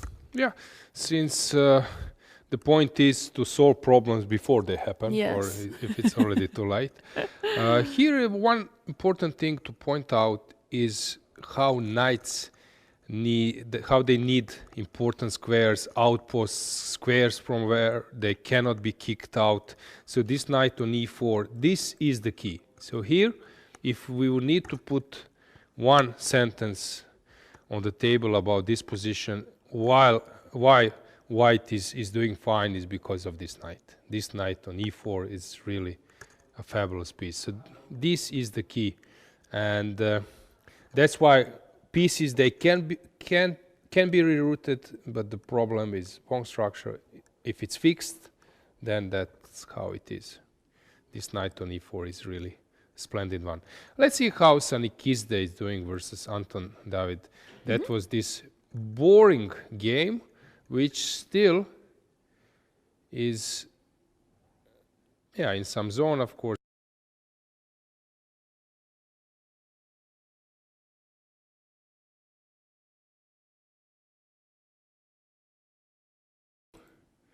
And what do you do? Not clear. So if you take on e5, then this knight on d6 is quite annoying.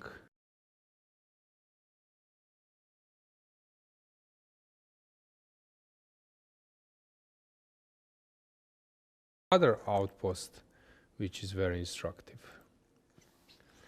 So taking on d4 is not an option, so Sani Kizde needs to find something else. You mentioned that Sulejmani has won the game. Yeah, it was already pretty obvious around here that those two bishops are too strong, and he made it look easy. Yeah, just an easy day in the office for Aydin. Deak has made an improvement. So if I would need to find the moment when white went wrong, it's a hard sentence. I would call it like gave a chance to his opponent, is probably, where was it, around here. So knight d2 probably fine. Taking on e4 is usually you don't do here prematurely, because f3 is forced afterwards, and f3 gives a game to black. So here I would just go back and move around, as I mentioned, this a3 b4 as an option. It's still equal, yet tactics is present now, and of course stronger player feels more comfortable. Now here we have a lot of x-rays, and it's not about solving tactics. These days people are solving tactics on, I don't know, chess.com, Lichess, wherever, and then saying that, okay, I'm good in tactics, but this is about execution. It's more about factors that you sense those factors, that you see those details which will give you a chance to execute the tactics. And there are some players who are very good. If you tell them here there is a win, they will find 7 or 10 moves combination. But in their own game, they pass it because they don't have this feeling alarms. Yeah, or they don't get to Yes. this position, Yeah. so it's important to build up to that moment. So here I would already be uncomfortable with the white pieces because I see many possibilities that something might come up. Deak is thinking, and this is not an easy game to move on, since you want to find a killer. Also, sometimes bishop h3 combinations with checkmating motive. But maybe there is no killer blow. Yeah, there's life in the position, but I guess it's going to take some time to get to an advantage here. And he doesn't have so much time left on the clock. But okay, you already told me yesterday that Deak is Always in a time. very used to time travel, so I shouldn't be surprised anymore. Yeah, although he was playing for Super Chess team, for Romanian Chess Federation, some other events, Romanian national team, and they are captained by my dear friend Ivan Sokolov, and it was funny that he was the one watching this all the time as the captain, and he would never either get into time trouble, or when he's in time trouble, he never plays a move on less than 10 seconds. He plays. And then Deak is playing every single move on 1 second, and he's standing up. So Ivan got completely not, and at some point he was saying to him that you will get flagged. No, I control things. And there was a famous match, Croatia versus Romania, Budva European Team Championship 2023. So I'm a commentator, and I hear we were at some room next to the playing hall, and I hear Ivan Sokolov going to the playing hall, since he was following games, and he sees that Deak is slightly better versus Brkic, and he will torture him. And if he makes a draw, it's equal. Probably there is a big chance that he will win, and they will win the match. And he's taking coffee, going to the playing hall. And suddenly I hear like a big noise, and Croatian players are coming. Croatia captain. Another friend of mine, Zdenko Kozul, is coming out. Brkic is coming out. Ivan Sokolov is coming out. And then I realized that Deak was flagged. So he wanted to make a move, but then his rook fell down, which can happen. Disaster. And while searching the rook or something, he got flagged. And then even from like 1 hour, like pleasant time of squeezing better position needed to, deal with that loss of the match. So, and after that, Deak has changed a bit. So he started to play moves on 3 seconds, 4 seconds, not going to the last second. It's when we make mistakes, that's when we change. But Yeah. when others make the same mistake, it's fine, no problem. Will not happen to me. But It's also typical when there was a zero tolerance. So you started 1 hour before the game, you go to the play hall. Then you think, okay, it's too early. 45 minutes is fine. This is how it was in Novi Sad. I was playing for national team together with Ivan Šarić. So we went half an hour, then 25 minutes, 20 minutes. And at that some stage, he needed to buy chocolate because of his sugar level and so on. And we were not carrying watches because at that time also it was sort of not allowed. And suddenly I realized no one is in front of the playing hall. And then we ran, and I hear the gong and arbiter saying, let's start the clock. And then you know this feeling when you enter the playing hall and you don't know where do you play. And then you need to, recognize faces. And luckily, we sat down, and then arbiter turned on the first board, and that was it. So this is typical. You start, like control things, but you don't control it. Yeah, it's much better to go to the game a few minutes in advance at least to get some focus, concentration, and get ready for the game, because I really don't like rushing to the game and then having to set the pieces right. And I would like to be on time for the game, and then slowly get into the game, usually in the opening stage not much is happening. So you want to have that focus and arrive early at the game. Very unpleasant move. Engine will say that nothing has changed, but for human, you see this rook f8, doubling the rooks, bishop h3, which is a good move, not allowing this exchange immediately. And then slowly black is building up a pressure. If you would ask players now about evaluation, you will get the range of -1 for black till maybe zeros position. But it's a huge difference. While engine is saying nothing has changed, it's a dead draw. But for human, it's not a dead draw at all. And now what adds this unpleasant feeling is how stronger is your opponent, what's the difference in the rating, the way how he's making moves. You know, it's becoming psychology. It's not only about quality of moves. Very unpleasant position for white. If he doesn't manage to find some sequence of 3-4 moves to, you know, to level the pressure. Is it rook f1 a move, at least to exchange some part of material? Maybe I will blunder something already. Yes, I did. So what was my... Okay, probably just... Okay, a2 is hanging and there is no rook a1 anymore. So the thing is here, now I just spotted, I forgot about this. This allows rook a1. So while exchanging on f1 means that you will drop this pawn, which actually gives black some time. At one point I was shocked since I saw Deak sitting at the board and he was not on the move. And he's not on the move. This is for me a new thing.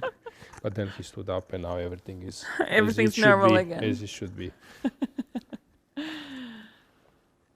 Fantastic.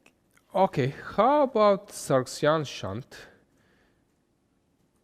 who is doing Janowski Capablanca? He collected the a-pawn. Yeah. And this looks quite a disaster for white. Shall we check how Donchenko is dealing with his dubious position? Okay, he's getting some chances. Wait, white sacrificed the exchange? Yeah, but... For some pawns? Yeah. I was thinking that maybe black would sacrifice because of the pieces. They were not doing so well, but... But still +1 where white needs to outplay black a few more times. I would say that black made improvement because it doesn't... These are pieces that are much more active than a couple of moves ago. But does black have any chances to win here? I'm not sure. The pawns are too strong on the queen side. But you know, all three results are possible. By the way, we have result is Demchenko, yeah? Behind him or someone else? Yeah, or it's Gurel. I think it's Ediz. That Ediz has finished and Ediz just won the game. Okay, he was completely winning. Yes. Yeah, Ediz is a great player. And as I said, super polite, nice, and yeah, very easy win for him. Demchenko, in the meantime, so, you know, sometimes it's funny since you have players where you expect some firework and, you know, you burn a lot of energy and time to see this firework and the game takes completely different course. So here bishop g3 was played, but no tactics. Nothing happened. So white started to move around the queen side, and it seems to me that he's not having any advantage. Yeah, this pawn d4 cannot really be pushed forward. Black's pieces are very well placed, so yeah. We had some really nice tactics earlier at the board, but now, yeah, not so clear anymore for white. Yeah, since this position is about I'm threatening you, but I don't know where. So I'm there to threaten you, but if you ask me where, I'm not sure where. So he will start using his useful moves, but this will be exhausted at some point. Yeah, perhaps you can maneuver the knight to f5, knight h4, knight f5. This would help to improve the position, but the question is if it's enough, because at the same time black is also having counterplay on the queen side, so I'm not sure how efficient knight h4 would be here.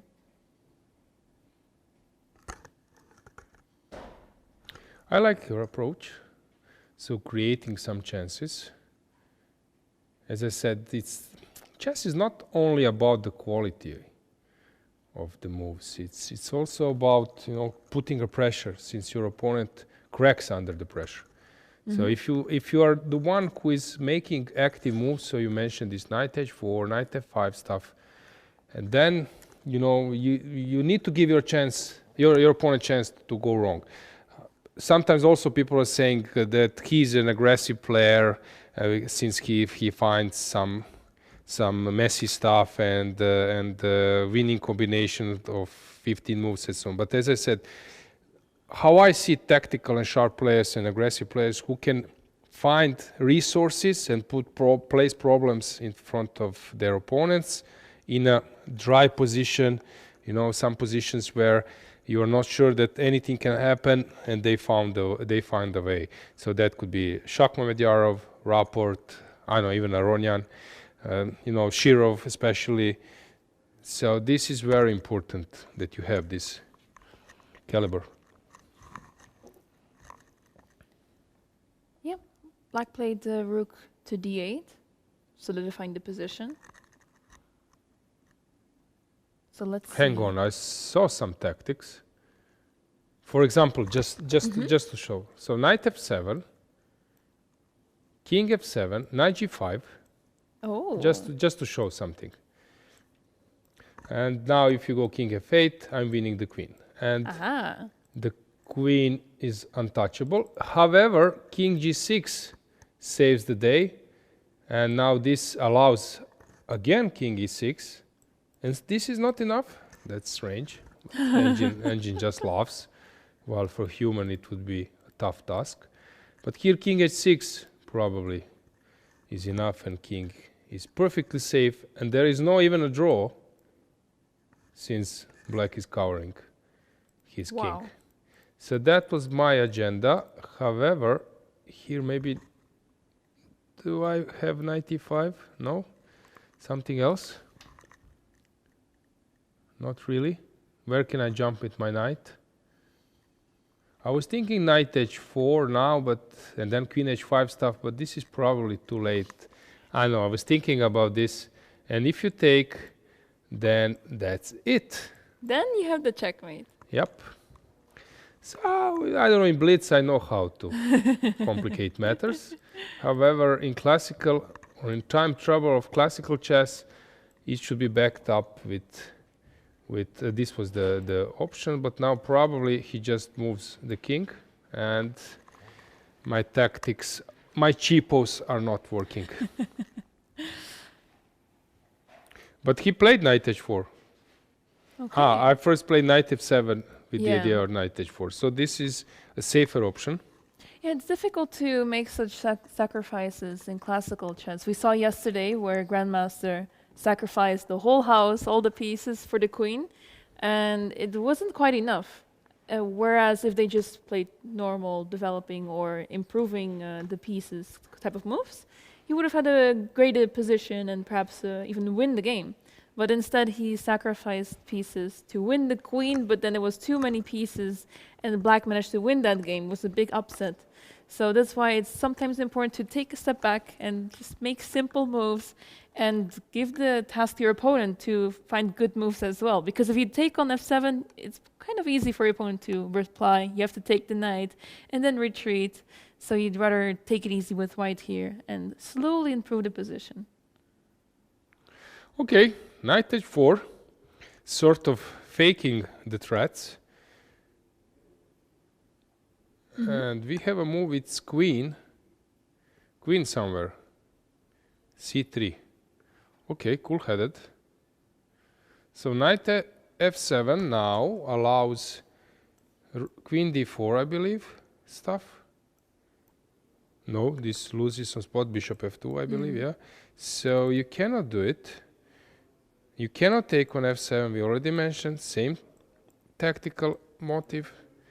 So you need to find a resource after knight f7. Bishop g3 allows queen d5 again. So how is black saving himself? King, this is the position. King f7 loses. Now to take on g3. Yeah. This is the, and takes. Oh, you can take on d4. Yeah, now on d4. Yeah, this is the defense. But how about knight f5 to stop all this nonsense?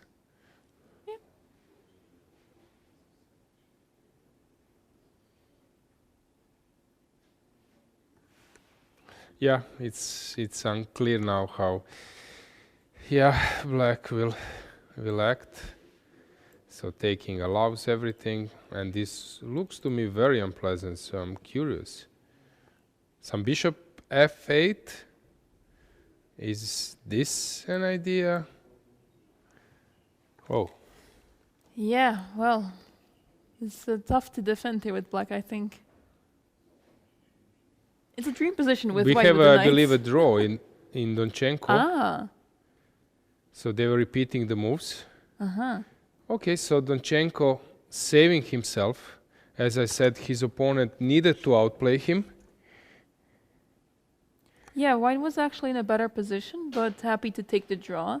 I mean, in this position, what would you actually be risking? I would probably want to play on, but maybe it's not so easy, and it's easier to say it from the side of the board, because you cannot push the queenside pawns too easily. So I guess it's understandable why white took the draw, but yeah, there was more in the position.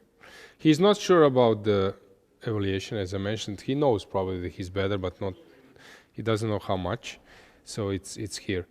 And the thing is, as I mentioned, you need to outplay your opponent once more. While yesterday we had this draw in the Maxime Lagarde, he was having fun on social networks saying that he's playing freestyle chess and his opponent is playing classical chess, since king was on f8. A little bit ridiculous, but there white is totally winning. And you don't need to outplay your opponent in that sense. You need to be careful, you need to be playing well. While here you need to outplay opponent, which is, different energy, different task, and not so simple to achieve. And let's just briefly check how which game was Inter Zibieres doing. Yeah, this is a whole mess. And there is no knight on a1. Wow. Yeah, the guy is gone. And this is a true mess. What to do here, I'm not sure. Yeah, the material balance is equal, although white has the bishop pair, black doesn't. But this knight on f4 is quite annoying. Yeah, what do you make of this position? I mean, black is the one clearly attacking here. Yeah, black should be more than fine here. I would say that black player should be more worried than the evaluation says, since everything looks great for black. So I would say that black will find a way how to push. So it won't be so simple for white to hold, because if with the black pieces you cannot get more out of this position, so how will you win a game of chess? Since here you have queen, knight on f4, bishop on b7, everything looks like not a dream scenario, but close to posing problems to your opponent. So rook can come to e8 at some point. I saw Martirosyan has made the move. Just briefly check what's going on here. So he's pressing. I'm still shocked that, I don't know, around here, black said that, Angie says that black is better. This is a new evaluation for me, so I'm learning. It looks like white is just having slightly better position. Yeah, it will be a mess, but I have a feeling that we will have a guest soon. Yes, I see we're setting up to introduce our guest very soon. Yeah. And I believe that a lot of people will be happy to hear his insights. And out of 2 games, that player was maybe the most convincing of all top players here. Yeah. Ivanchuk has made a draw. Okay. Sargsyan is low on time. since this position is worse for him, so I'm not so surprised that he's trying to survive. Where else to go? Korobov? Korobov, yeah, that. It was a mess. Oh, and Korobov is totally winning. We were watching in the game and in the break, and so Mainarv had a good position, but things turned around. hang on, this is losing a spot, so it must be 96 or something. 96 is not the move. Hang on, let me try to find. I'm gonna throw bishop d3. I want to sacrifice on h7. I was thinking to sacrifice the queen or something at some point, but it's not working, of course. So bishop d3. Oh, that's a good move. Wow. Because now black allowed it. I was only worried about queen takes e3, but there's bishop takes h7, so I don't have to worry about this pawn. Yeah, but this looks horrible. So if g6 now probably just sacrificing everything. So starting with 96, I believe. And that's about it. Take on g6, yes. Yeah. Yeah. So this looks very bad for black after knight a4, but he managed to get a winning position somehow. Still bad. Bishop d3, better late than never, yeah. And then this queen h4 was. So is it 96? Yeah. Still. But now it's much more difficult to play this move because bishop on g5, I'm not sure. So it seems that she missed the golden opportunity and Anton just made it look easy in the end, a2. And just resigned actually. Yes.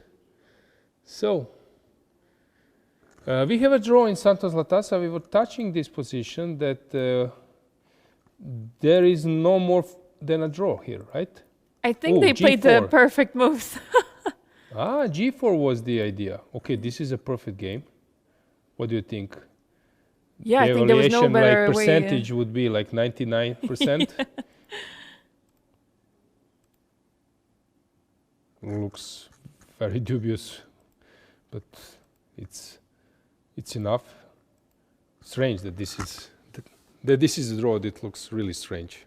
Yeah, it's incredible, and both players played the correct moves. I would be very worried with the black pieces. Come on. Okay. Even a checkmate threat. Crazy. It's a draw, huh? What a game. And now white needs to work. Yeah, but it's a draw. What a game. Muradli has won the game yesterday. He has survived some drawish position. And it's a moment that we get an insight from top player. Katie is there with Ediz Gurel. And so happy to have you here. Welcome. Yeah, thank you so much, and thank you very much to Agree for the interview. Yeah, thank you too. After the game, we really wanted to have you here in the studio to share your opinion about your game first of all, and then I have a few questions. Shall we start right away? Yeah, how sure. the game went for you? Well, okay, first of all, before starting the game, I think it was quite smooth overall. I mean, I really messed up in the last two moves, but luckily for me, my opponent resigned, but I actually didn't see a completely clear way to win. So, yeah, I guess the rest I'm pretty happy, but last, conversion was a bit shaky. Okay. Okay, my opponent played c4, and this was actually a surprise for me. And I was not expecting, basically, he was not playing c4. I think his main move was e4, and he had a couple of other moves. But I always play e5, so I decided to play it here as well.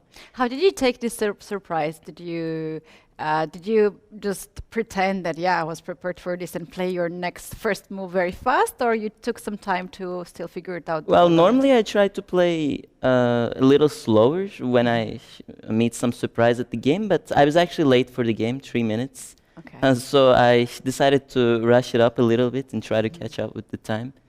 So I don't think I thought much, maybe like 20 seconds for e5, but I just basically thought I could maybe get out of his prep at some point, but not on first move for sure. Yeah, I played knight c3, bishop b4. This is the line I usually play. G3 is, I think, not super common. Like, main line is supposed to be knight d5, and then we go bishop e7, and so on. But G3 is also a move, and I had a game here before, which I also had played knight f6, played bishop g2, castle e4. Yeah, white's usual idea is to try to play, d3, knight g2, castle, and start some kingside attack. Black should usually be careful, but when you're careful and you try to make some play on queenside, I think it's always good for black. Shouldn't be too harmful. I took bishop c3. He always takes with b, of course. I played d6, knight e2. And here I played c6, which I'm not sure if it's the top choice of engines, but I wanted to go, like, if he played, how do I show lines here again? Oh, just make the move on the board. Okay. Yeah. So if he had played, like, a4, I wanted to go bishop e6. And after d3, I thought I could play d5. Like, he takes, I take. And if he takes, I'll just trade the bishops, and we'll get some position, which is great for black. So that's why I didn't play a4, and he made the correct move. He castled. I went b5, because now bishop e6 would be too slow, since castle is a useful move, and a4 sort of isn't. b5, cb5, cb5. I actually expected my opponent to play a4 here, which I was a little annoyed by, because if he plays a4, I'll have to take, because a6 runs into here, and I cannot take back. So when I take, he could play maybe c4, I was thinking, to just try to play against my bishop. And if maybe I could play like knight bd7, but he can take.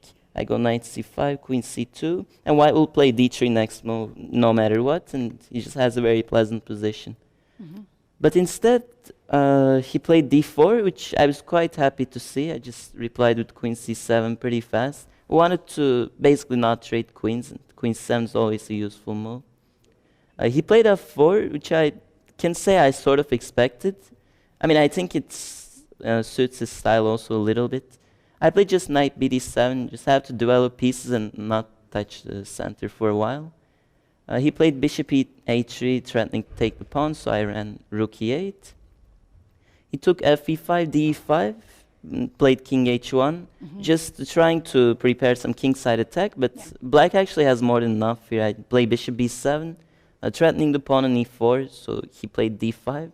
But this also runs into queen c4. Now white has, I think, a very unpleasant position. He did play queen c2 in the game, which I thought was the only move to try to protect the pawn. But now I get a5, and idea is always to go b4. I'm threatening the bishop, he cannot take back.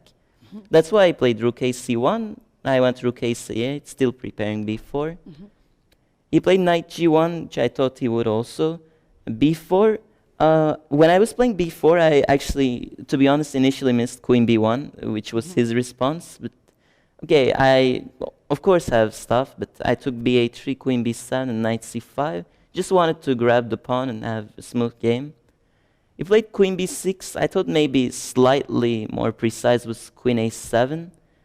1 second. So queen a7, I thought I'd also take, but here I was actually checking something. I thought knight f3 maybe. And then sometimes he can have pressure on f7 maybe. But after queen b6 I was quite relaxed, because now I just take. He pushed d6. I prepared rook c6 for this. He took the pawn, I took the pawn. So everything looks fine till here. And I mean, it's all well and dandy. I played rook d2, threatening knight f2. Absolutely smooth game. Knight g4, brilliant, not using so much time. And after knight f3, unfortunately, I took rook g2. I was calculating here, I took like 5 minutes maybe. I mean, if I just take rook a2, game's pretty much over on spot. I have maybe like 15 options that are winning. But I decided to take rook g2 for no reason, and I thought I was completely winning. But unfortunately, I'm not, because... It's very impressive move. I loved when I saw this one. I was like, whoa, this is so cool. Well, yeah, I also thought it was cool, but after some point I started shivering, yeah. And he resigned After queen e2? check? Yeah, well, okay, the lines I calculated, let's say he goes king h1. I decided to go here, although I probably have other options. He goes king g1. Okay, if I take, he will take, and we'll enter something like this, which still looks good for black, but I don't think is winning. So I'll check knight h3, king h1, knight f2. Okay, he has to go king g2. And I saw knight d1 check, so here he has to take the knight. I take queen f1. Okay, I'm winning the knight. King g4, I have knight f2, f5, h5. Basically anything should win. And king h4, I just take the knight. So if he plays king g1 immediately, then I thought either knight d2 or knight g5. I wasn't thinking it would matter, but I still like knight g5 more just to protect f7. But here what I missed is basically after knight takes f3, rook takes f3, queen h2, it's not a mate. Rook is not here. So he can play a move like queen d7. And now if I take this, he takes queen h2, king f1, queen h1, king e2, queen g2, he goes king e1. And actually here I just started suffering. I was trying to find the win for myself. I was also quite unhappy with what I did. I thought, okay, after I saw this, I decided to go knight e3. And he probably plays knight h4. I take. He takes. Yeah, I don't know what I should do here. Probably I have moves like queen c4. I can go knight g5. I could maybe play knight f6 also. But yeah, this should be winning, I get. But there is absolutely no reason to enter this. I should have just taken the pawn on a2. But I think overall it was a good game, if not for the last part. Well, you worked the best. You just resigned. Well, your okay, opponent. I guess I managed to impress my opponent, luckily. You definitely did, and also impressed us. That was a really awesome move. So 2 rounds, and you have 2 smooth win. This is very long tournament, right? A lot Yeah. of, and there's never the easy day, right? Every day is a challenge. Yeah, of course. I mean, round 1, I already got, like, I thought I was very young myself, but I already played a player who was 11-year-old and already 2300, so you never know what happens here. Don't say that to us in the studio. Alois, I see he's not very happy to hear that. But I also just want to talk a little bit about the mood. How's the mood? Here we saw that you have your mother accompanying you, who gives a lot of support and perhaps boosts your energy. And what is the just overall mood for you Yeah, at the it's event? pretty good. I mean, I'm always happy to have my mom around me. Yeah. Also, my coach is here. Usually after games, we go for some short walks, talk about stuff. Yeah, it's quite fun. I've been enjoying my time in Katowice so far. Oh, that's so nice. That's really cool. The final question, because perhaps you want to have some dinner now and have some rest. I want to ask about the candidates tournament, because this is happening alongside. Yeah. I'm sure you're curious about the things there. What is your take? Who is the favorite there? Who's gonna win? Well, I mean, Sindar is showing some absolutely amazing performance. I think he will win, but like before the tournament, to be honest, I didn't expect it, and I was rooting for Fabi. I still root for Fabi, but I think it's gonna be like pretty hard from here. Sindar is just taking it all. Right, and have you heard about this preparation being leaked, or some kind of variation? Yeah, okay, it can happen. I think it also happened in World Championship match for Ding, but I don't think it affects much. Like, it can change the opening. They're already like more than midway through the tournament, and it seems like Sindar will not care much. Yeah. That's right. Thank you so much for coming here with us, and hopefully we're gonna see you more and more in our studio. And best of the luck. Yeah, for the thanks. tournament. Thanks, Katy. Thanks, Ediz. In the meantime, we have a huge mess on the board number 1. It seems that Igor Kovalenko is lost. He's in trouble. Yeah, something very strange has happened. Although I was predicting that you're having a nice position, but there is no killer blow, nothing to do there, and you might try to, to go in a wrong direction. So we left around here. This b5 was very well played. c5 was probably not necessary, but also sort of normal move, and he dropped this a3 pawn. Still looks in a normal way, but this is tactical shot. This AB6, rook B3, and now king C7 was necessary, or? I'm guessing, but I don't see the real difference, although there might be some checkmating motives here. So hard to navigate. Why king is better on C7? Can you explain me? yeah, it's interesting because white is up a clear pawn, but the fact that the differences between king c7 and king a7 is quite remarkable. Rook e1, and I don't know if I played the same, this is wrong. So here now there is something special. I Is don't there know. like rook d2 or is it completely crazy? Sorry. Maybe there is some idea why now rook d2 looks strange. No. Okay, it doesn't work. Yeah. Knight d4 and then keeping the king. Really don't get it. Yeah, there has to be something is it something with the a file? rook a8. But no, It's this defended. is yeah, I don't get it. I don't believe this is a move, although it's some kind of possibility. So how to grasp the logics, how to understand that here this is a difference. Is some rook d1 coming now? Mm-hmm.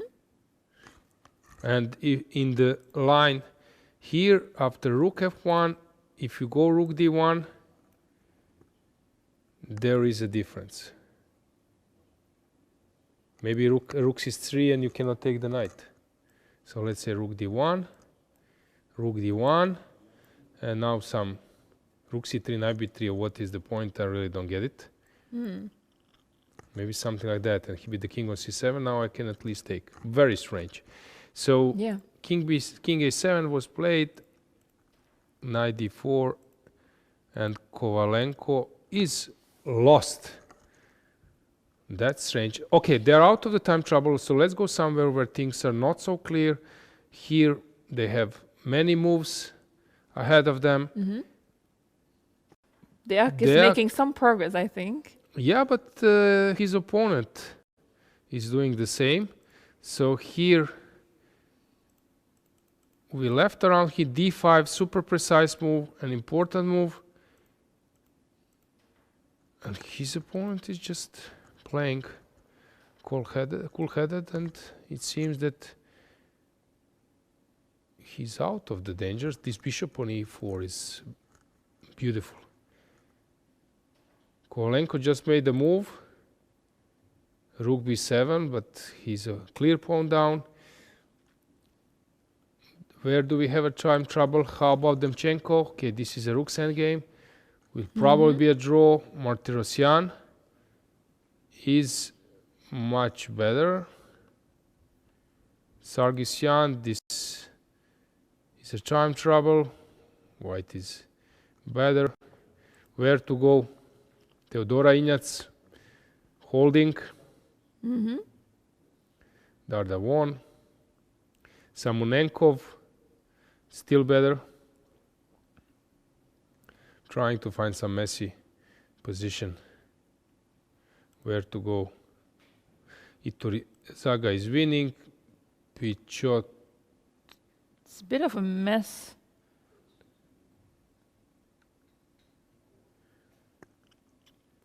Finyak is always having some complicated position, but here it's very stable. Pultinevicius, Blitz champion. I know where to go. Really hard to guess. What about the game of Olivia Kielbasa on board 35? Okay. She is against Leonardo Costa. Yeah, she's sort of winning. Okay, 40th move. Let's try to find some time trouble here. They're out of the complicated situation. Trying to find some messy game. They all seem to be quite level, even though they're in time trouble. Kadric is winning. He's always playing super interesting.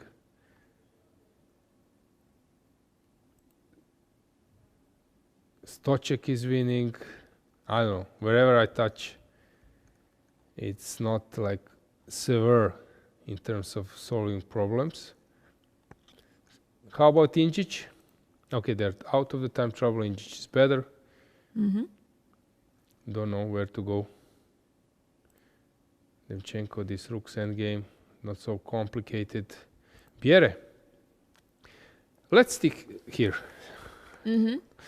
So 7 moves, 8 moves, and black is winning, but he's low on time. Maybe this is the spot to be.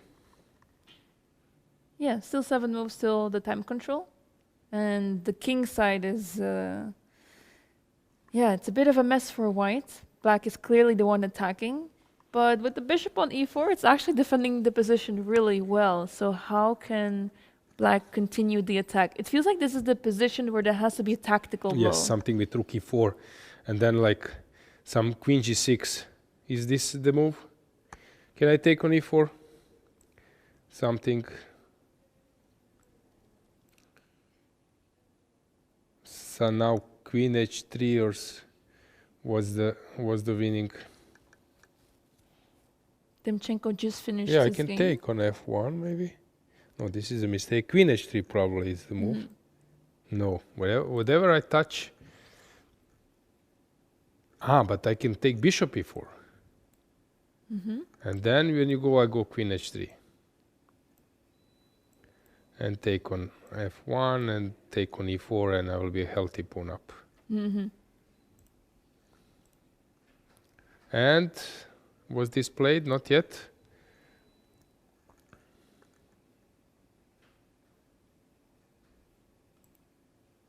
I believe this is analysis. Somehow struggling to get the position. Let's put it in an old-fashioned F6 way. e4 is actually on the board, yeah. This is the position. Yeah. But hang on. But in a different fashion. Yeah, you did not sacrifice the exchange. This is a bit worse version. Yeah, because he might end up in the opposite color bishop endgame. Yeah, better is to have the knight alive. Oh, but he's going for the attack with h5. It Okay. actually makes a lot of sense because you're preparing h4, the bishop is pinned, and it's asking white a lot of questions, especially with just a few minutes on the clock.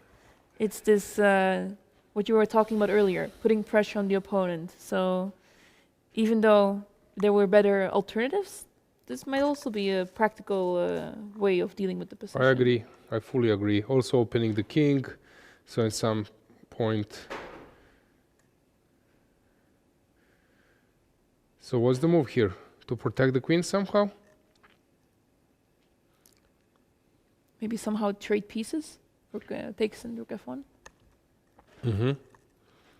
Take on f8 and rook f1. Rook f1. Yeah, this is probably the move. Yeah.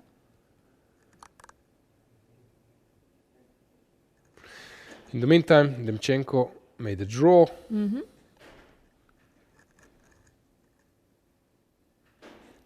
We have a good view of the players that are still in time trouble because they have not reached the move 40 just yet. So that's good to see. But they will soon. Just a few moves left.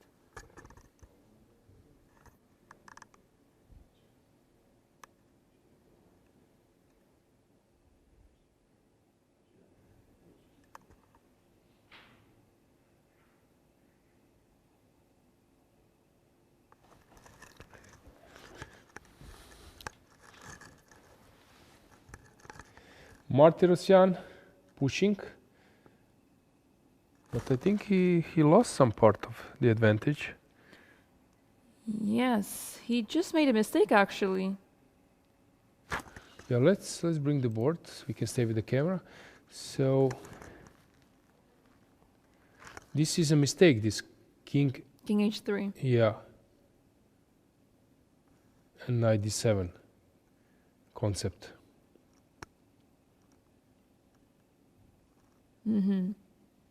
Why? Is there anything?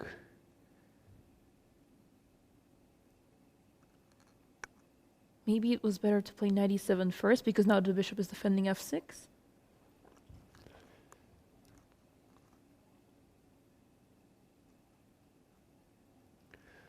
Tadej Stefan is thinking.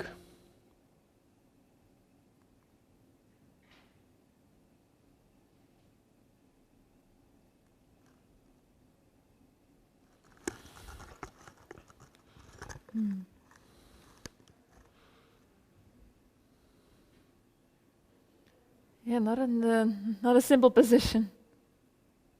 Has to make 2 more moves till the 40th move, and he plays rook f7. I think I saw rook f7. Okay.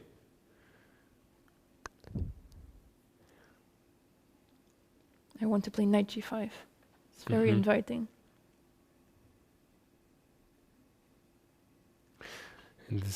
In the meantime, Bierre, rook f8 was played. He's thinking how to take this rook, but let's stick to Martirosyan. So you mentioned this rook f7. Was played, I think, yeah.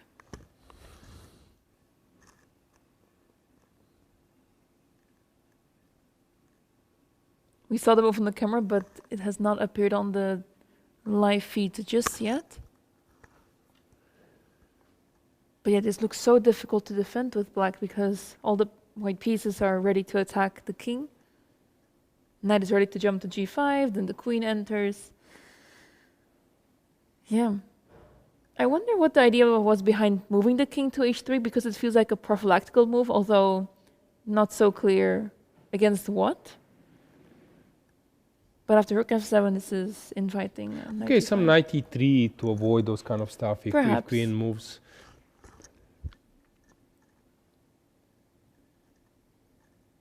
Okay, Haik, as you mentioned, is thinking about knight g5, which is screaming to be played.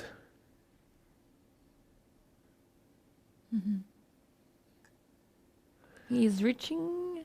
I was thinking, okay, about some mating stuff, but I don't see this. Like rook f5, knight g5.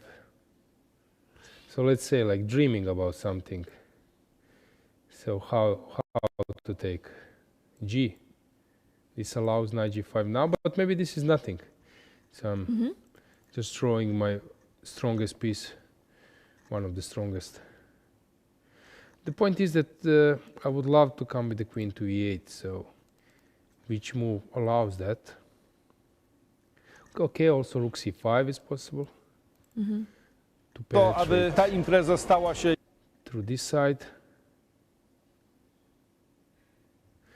Bierre, he took with the king, with the rook, and then got back to e8.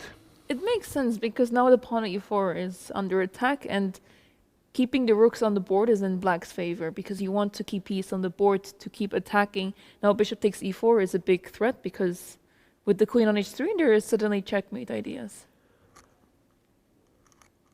Yeah, presence of heavy pieces help in opposite colors. Bishop to the side who is attacking.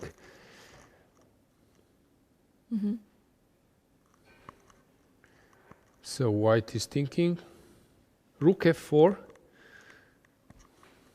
Not an easy move to abandon the initial square.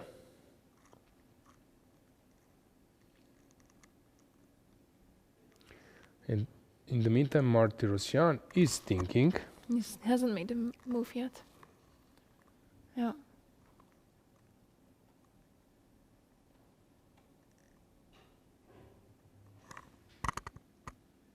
He still has some time. 5 minutes is enough. And he only has to make one move.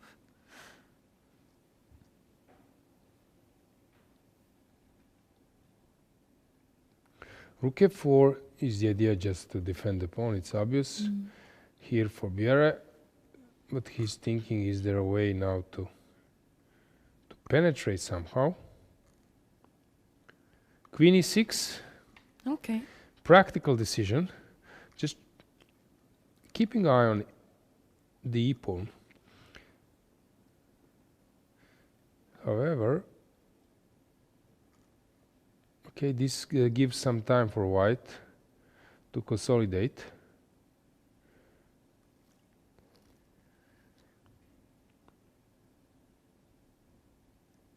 Yeah, it's not easy for black to navigate here. Because you want to play moves such as g5, but it's exposing the king too much and you don't want to go too crazy in this position. But how else do you get rid of the rook on f4?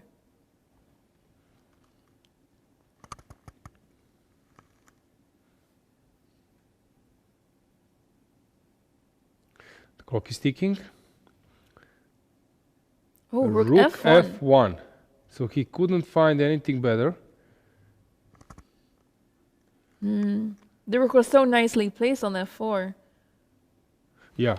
So instead of rook F1, let's propose something smarter. It's not so simple though. Is it queen E2 and then take on H5? Is this kind of move? Yeah, at least I touched a little bit better move. But of course, as I said, it's much easier to play it here behind the screens. Bishop takes E4 is on the board, and now queen takes D6. Okay, that's his agenda. But how about now? Some queen H3. Yeah. I don't think you can survive on the back rank. Yes, this looks... Because now if you rook this F2... looks horrible. Or queen D2, yeah.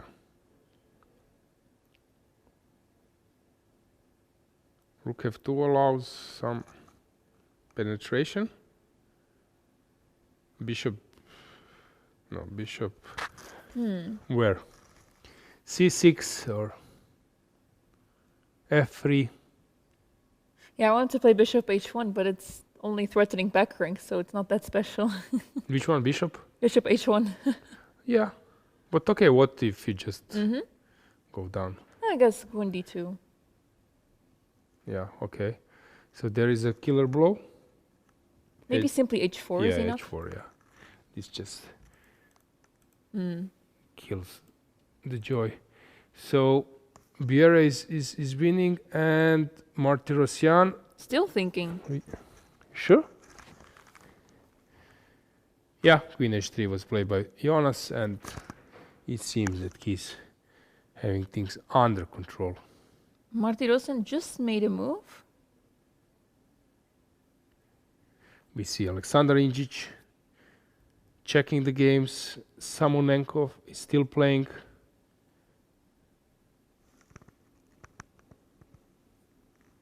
And the move was not knight G5.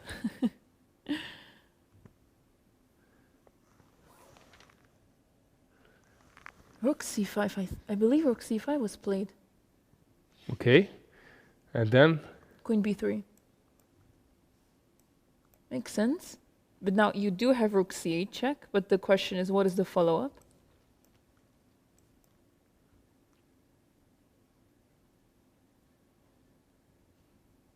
okay. I don't know, like, let's start with some. Do you have time? No, you don't really have time to move the knight and play queen How E8, about this? I think. Mm-hmm. Okay, it's a not good move. I don't get it why. Now it's like knight G5, probably the same. Even worse.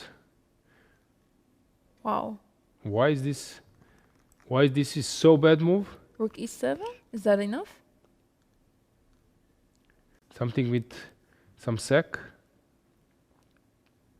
No. Wait, there's a knight hanging on D7. Ah, knight. Yeah, knight is hanging. We forgot about Because that. we gave a check, that's why. Yeah.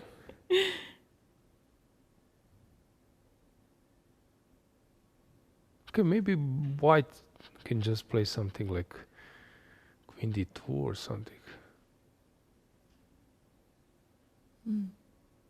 Okay, I can also come with this knight as well.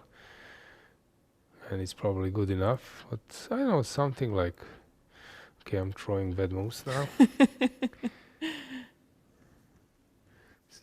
It's so simple for engine. I was thinking how to penetrate. But I don't see it.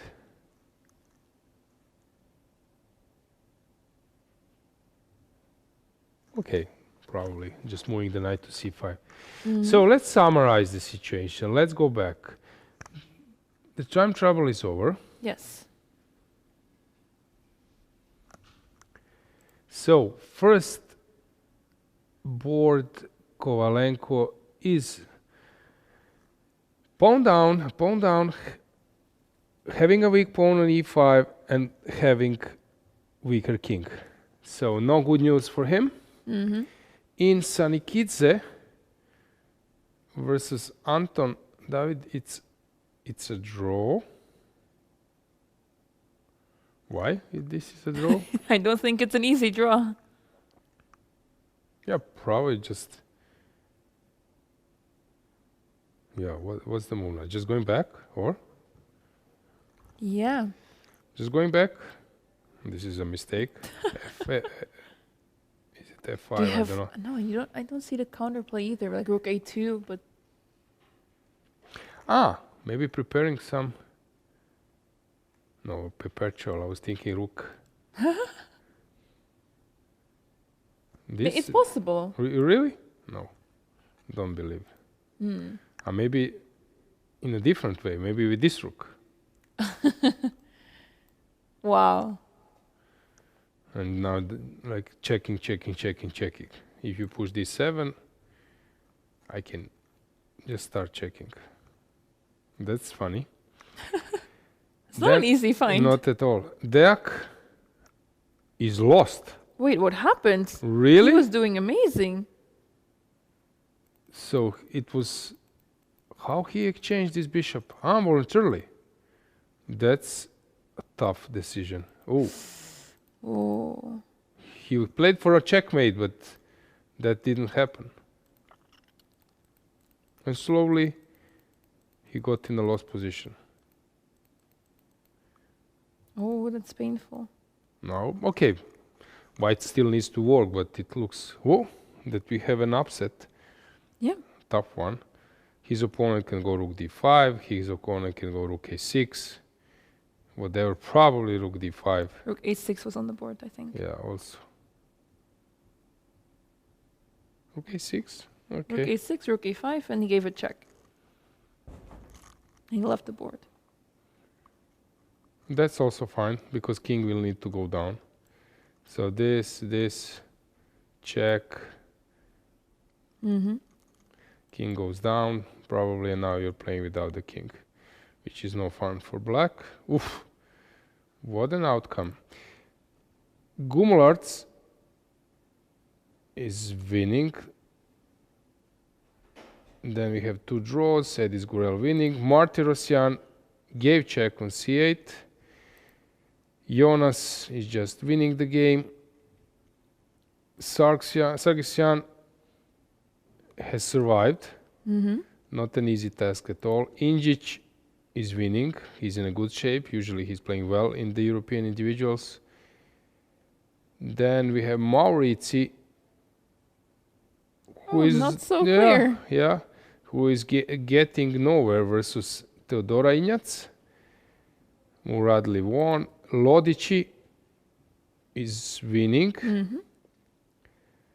Samunenko, we were commentating, is winning. Then we have Chopin draw. Abbasov won.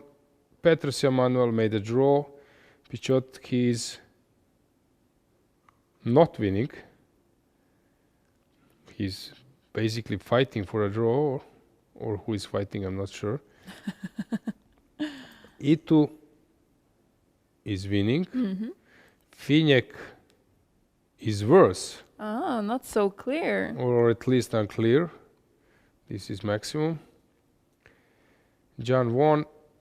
Andersen made a draw. Pultinevicius, our European Blitz champion, he is better, but there is an activity for black. So Hovhannisyan has just finished the game. Sokolovsky. Seems that Hovhannisyan won his game. Yeah, Sokolovsky is winning. Olivia Kulbasa is totally winning versus Costa. Wow. Moroni won, Jan won. Jakub Simon, this game is better for black. Kantor, he was doing well. He qualified to the World Cup. But here he will have tough time to squeeze something. Šubelj, Slovenian Grandmaster, is totally lost. This is interesting. Oh, that's a big upset. Yeah, Pauli, Laurent is lost. Another. I know here Šubelj is lost. Laurent is sort of lost. Lazov is doing very good. Piorun. Kasper lost the game. What happened here? Oh. He was outplayed by Aron Pasti. This is very good, talented player. I know him, Hungarian player. Kosakovsky is worse, huh? Favorites are having a really tough time. What a position as well. Come on. So it's really hard to grasp the situation. So many ups and downs. And also I believe that we will update you about some particular game. In the meantime, just to find out, is there anything especially going in other games?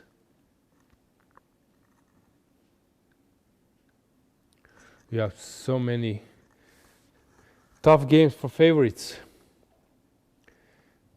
If you go full screen to the playing hall, you will see that slowly we are losing big portion.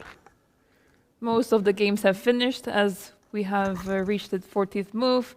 Usually around the 40th move or before that, the games finish because of the time trouble or the position simply has developed so much, ending in a result. But here we still have a lot of games ongoing as the players have reached the 40th move and got their extra time now. Korobo is still in the playing hall. He likes to move around. A lot of players walking. Typical behavior of players after 40th move. How about you, Anna? Do you take some, I don't know, some chocolate, some banana, refresh yourself? What's your routine after 40th move? Oh, absolutely. I always take a banana with me every single game because I know that I need the energy after move 40 because up until then I already spent so much energy at the board, so it's time to take the banana and recharge myself because this is when the next game basically starts of the same game. Tennis style. Yeah, usually they are eating bananas, chocolates, bars, maybe some juices. This is typical how they're trying to recover the energy, which is not so simple. You had this. It's similar like in tennis when there is a tie break of the set, and now you need to start from the beginning another set. And this, I think, we could maybe compare to this 41st move when another game. Sometimes you're not sure even what has happened, and you need to check to realize: are you better? Are you worse? Are you losing? Are you winning? So it takes some time. In the meantime, I believe that we will have our dear Kathy ready with some insight. I am ready, and I would like also to catch up on the topic about some snacks and food and energy. I had really weird experience myself. Years ago, when I was playing in Spain, we were playing, it was very chill tournament, and we were playing in the evening. The game was starting at 6 p.m. and we had a bar in front of the playing venue. So sometimes players were just going to the bar, ordering the meal, dinner, and they were eating it on the table, which was so frustrating for me because I was getting more and more hungry. And I don't know why I was not doing the same thing, but they had one full meal and sometimes they were just sitting on the table. And that was a really awkward situation, but I actually agree with Anna Maya that to have banana or some chocolate is actually quite good to recover the energy because definitely everyone needs this energy after 40 moves. For the moment, I would like to bring some endgame situation to you guys, and this is the board 73. I suppose I was walking around the playing venue, as Aloysia would say. I was scrolling around the playing venue to see what is the situation, how it is going. I'm so happy to see so many female chess players, and some of the big names are here too at this competition and fighting for their best. One of those top female chess players are here, women Grandmaster Beleslava Krasteva.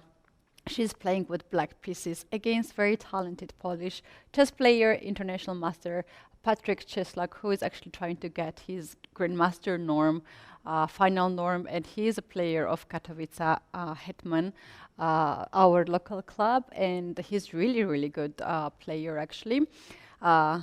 They are putting a lot of energy in him to become one of the best players. So here we have this very peaceful position where white played queen to d2, just offering queen trade, and then we had massive trades, and we had this endgame. Looks nothing very special, and they just keep going. They did not really agree on a draw here at this point, and started to just play a little bit more. One pair of the piece was here traded, bishop endgame. But white has this pawn on f file, which is just separated from the other side of the board, and here white tried to just create some pressure. On the queen side, nothing really happening. It says 0-0-0, and then at this point, black made a bit inaccuracy here. After a5, she played here a6. And now we can see the engine bar goes all the way up, and this is the move 34, very close to the time pressure. Happens that you are making moves like that, but this actually allows white to take the pawn on d6, and now the black's king has to always be on d6 in the opposition. Otherwise, white king will go all the way to c5 and b6 and start to collect the pawns on the queen side. And here we have this pawn on the f file. Seems like an extra pawn. This is how I was treating it as in my games, that these two pawns are blocking the three pawns of black on the queen side, and here we have one pawn extra. So white's plan here is very simple, just to push the pawn. And here we have bishop on g6, preparing to play next move f5, f6, and f7. But here he just decided to also move a little bit around. This is something that I really like what white is doing, not pushing too much, getting closer to 40 moves, because he might need more energy to calculate the position until the very end. And now after a few moves, obviously here black cannot afford to trade the bishops, because pawn endgames are just this pawn endgame is impossible to hold. Black has to now move the king away, and we know that king will just enter on the queen side, and game is over. So black just moved the bishop away, and few more moves here. They are going around. Actually, this is 2 times repetition already, this position, so white has to be really careful not to repeat it third time. And here we have this position, bishop to f5. I don't know, white is not really pushing the pawn f5. Aloysia and Anna-Maja, what do you think? What is the final blow here in this position? How white should set up the position where the bishop should be to push this pawn on f5 and f6? Katie, I'm not sure. I need to think a little bit. So we were following your analysis. It a6, yeah, it sounded a bit strange, but sometimes, you know, this is the simplest way to define the structure. Although I was saying that bishops endgames are more like mathematical. Either you lose or win. It's not possible to be slightly worse or slightly better. So maybe practically it's a good choice. But I've seen many losses that, you know, usually the one side starts to maneuver, and it's not so simple to cover. And you know what can happen also with bishops endgames, that your opponent comes to the winning method by accident. While with knights you cannot gain a tempo, and you know, if you don't see the winning motive, it's not so simple. While by the bishops, you know, it can happen also by accident at some point. But it's obvious that white is winning, right? It is quite obvious, but the point is that if you now push f5, this can be a blunder. That's what black is counting on. Black will play bishop to b1 to just pin the bishop, and now there is no to unpin the pawn. So this is what black is counting on. If we just follow the best engine lines, this will take us around, and this pawn will be pushed. But as you can see, the bishop should not be on the other side of the board. It should be over here. And I believe that there is still some technique needed here. Like, let's say bishop goes over here. Now after f6, maybe this is the moment when black is a little bit in Zugzwang. If bishop leaves this diagonal, then bishop h5. If bishop goes on g6, in this case, we have over here this move. Bishop to c8, king goes on c7, and now bishop to e6. And after king goes back on d6, here we have this fancy move, f7, dragging this king back on e7. And now this is actually quite nice move, king to c5, giving up the bishop, and black cannot really move around anymore, because whatever you do here, you take bishop, then white queens the pawn. You take the pawn, then the pawn in the game, we already assume that it is just lost. So still some technique is needed here by white, and there are still some chances, but as always I just mentioned, the bishop endgames are quite precise, like the pawn endgames, right? So, yeah, they are quite decisive, but very instructive the way how you should place your bishop, so that you're doing the same idea, same plan, but it's in a different manner. So it's very, very instructive. Thanks, Katie, for that. I love this insight of endgames, not only about the openings and tactics. So it's very instructive.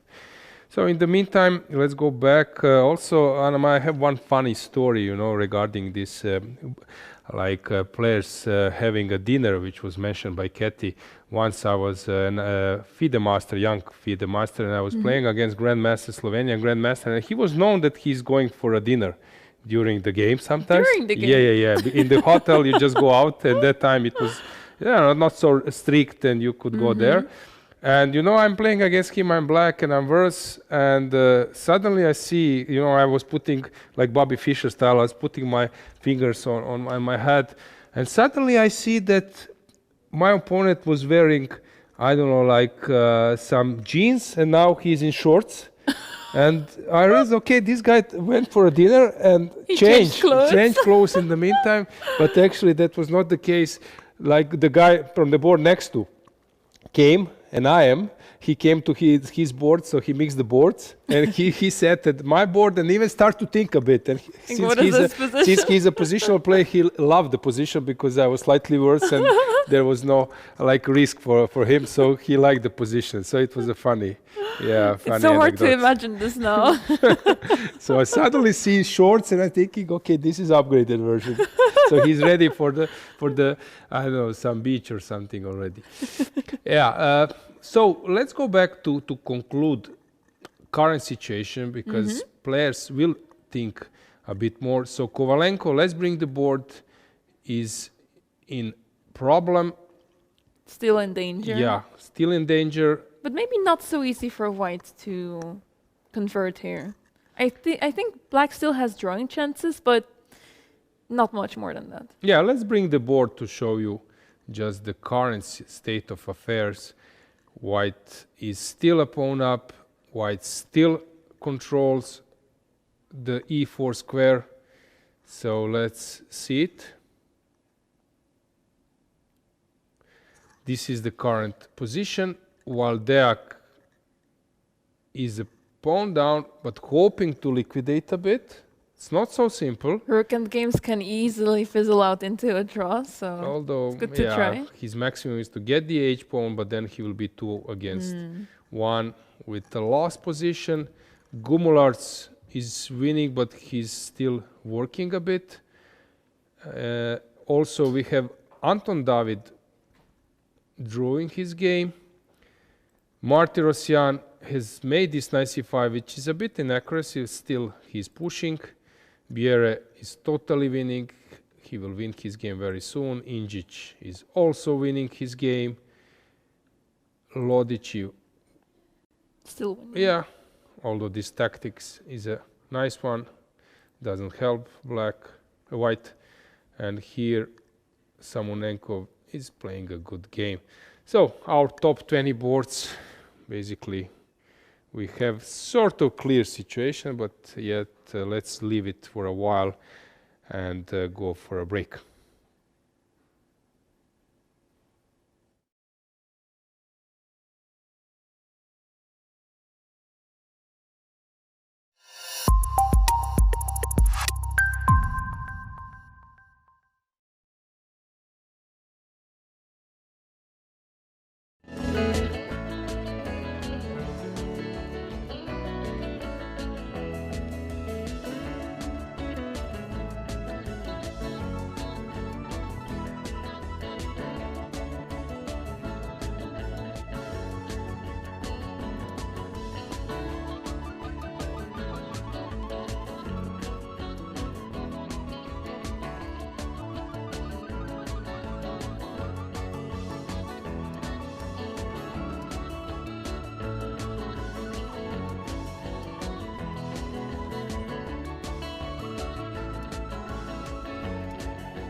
Yeah, we are back at the right moment. We will stay till the end, hopefully, to catch all the moments. What do you think, Anna-Maja? So how, in practical point of view, how big is White's advantage? So is it like 80% that White will win? Is it less? Is it 50%? How holdable is this position? Yeah, good question, because I don't see the a-pawn advancing that easily. But at the same time, black's pawns are very weak. So if I were White, I would probably try to target the pawns, let's say on g6 and e5. But it's not so easy, especially Kovalenko is going to try to do his very best to defend. So yeah, I guess I would say winning chances. The evaluation bar is so deceiving because to me it doesn't seem so clear. So I would say, I want to say less than 50% of winning chances. Fair enough. Yeah, I wanted to say that, I know that Kovalenko is fighting for his life, but as I know him and I admire his chess, and especially considering his role in the war, so somehow I feel bad when I'm touching chess in that way. He was saying afterwards that he's having a different angle of chess. It doesn't hit him so hard as before, so this might be his advantage in this position, since if you are calm enough, if you are not helping your opponent in by being nervous or being in some pessimistic mode. He said that he just loves to be at the chessboard. He has seen a lot after this Russian aggression invasion to Ukraine, and he was there not playing for 5 years. So I believe that this can be his big strength in this situation. So he's not, I would say, nervous, which usually helps the side who is better, that opponent is not putting the biggest resistance.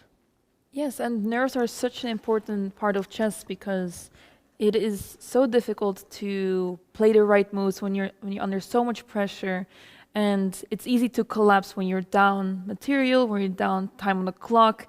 It can go down really quickly. But Kovalenko staying very strong and trying to keep it together as much as possible. But his opponent has been playing very well this game. He was down on the clock by a lot. Before move 40, he was on around 1 minute, fighting for his life to survive the time control, but he managed to survive it very well, ending up in a much better position. So very well done by his opponent so far, but still not over. Yeah, and now Kovalenko is taking a lot of time, which means that he's also considering his position very seriously. He's not like putting some bluffs on playing super fast. So he's trying to set up the highest resistance. So I'm curious, and I believe that we should switch to another game, since this one will take some time now. So let's check the situation. So let's see how Deak is doing. Is there any chance for him to save the game? Looks dead lost. However, miracles can happen. Especially in rook endgames. Yep. It's typical, you have, some books, Auerbach. So you have pawns endgames, then you have, queens endgames, sometimes even connected. Then maybe you have knight endgames, one book, bishop endgames, one, then you have rooks endgame, 3 books. So it's something which really, takes a lot of time to master it. And also I would love to point out that you have different type of players. You have players who are like fantastically prepared and they know all the theoretical endgames, but in terms of practical play, getting some slight advantage, and then with an endgame where it's not clear what's going on, that you need to play by the feeling, there are some players who are really, really excelling there. Yeah, in Croatia we have 2 types of players. One is Ognjen Cvitan. He's always walking with his chess set, with the book, and showing some theoretical endgames. And you have Grandmaster Kozul, who is the one not knowing theoretical endgames, always getting surprised a bit about Cvitan knowledge. But if I would need to bet on some queenless middle game, with so Endgame, but with so much opportunities for both sides, I would rather pick up casual. It's so important to be practical in endgames, to be able to understand, okay, I need to activate my king here, or I need to play for initiative, or here, where white is going for the A pawn, and completely, okay, well, okay, black just made the move rook c3, so either b3 or g3 will fall, but yeah, he seems to be making the right choices. Although now we're getting closer to this part where theoretical knowledge is decisive. We are not yet there, but in few moves we might get there. At the same time, we have Gumolarsk, who is just converting his advantage. Knight on d8 is fabulously placed, protecting the rook and preparing the pawn push. I love it. So this quote of knight on the rim is a dim. It maybe not May always. not be so true, yeah. Yeah, it's so surprising because the knight looks not so great on d8, but it's doing an excellent job in this game. So yeah, white has managed to move the pawns forward. Slowly but surely, they seem to be reaching the finish line. Also, it's important that white is not afraid of bishop e4, rook g2, and then edge pawn marching. He has everything under control. Then Martirosyan's game was super interesting, and we might get a second time trouble very, very soon. So hard to navigate here, many options. The problem is here you need to calculate plus rely on your intuition to not to burn all the time, like thinking there might be a checkmate or not. But let's go back to Deak. Let's see, since things are going on fast. Okay, this angle is interesting. It's like a world championship match or Fischer Spassky. Yeah, it reminds me a bit. Now bishop takes h2, poison pawn, grab.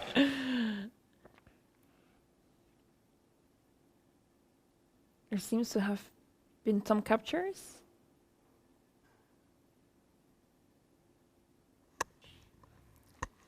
I'm really curious to see how white converts this.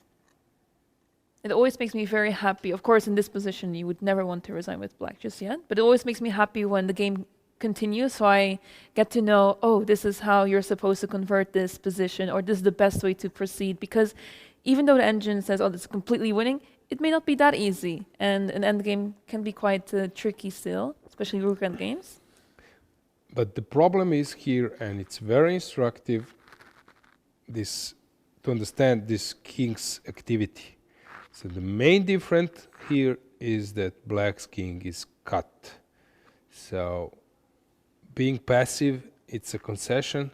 Of course, Deak was not happy about it, but without the king, there is no chance to sack a rook and then head towards the only pawn left and maybe somehow draw the game. At the same time, I'm not sure when was the last time Deak lost his game. In Reykjavik Open, I'm curious. I think that he has made some draws, but I'm not sure that he lost the game. He played in Reykjavik now. If I'm not mistaken, yes. Okay. Katie approves. Katie approved. Yes. You're right. And then if you search previous tournaments, find me, maybe we can go to like FIDE profile. Yes. Find me a tournament where Daniel Bogdan Deak lost his game. That would actually be a really interesting statistic. As I said, he completely changed his style, and he's not like losing games.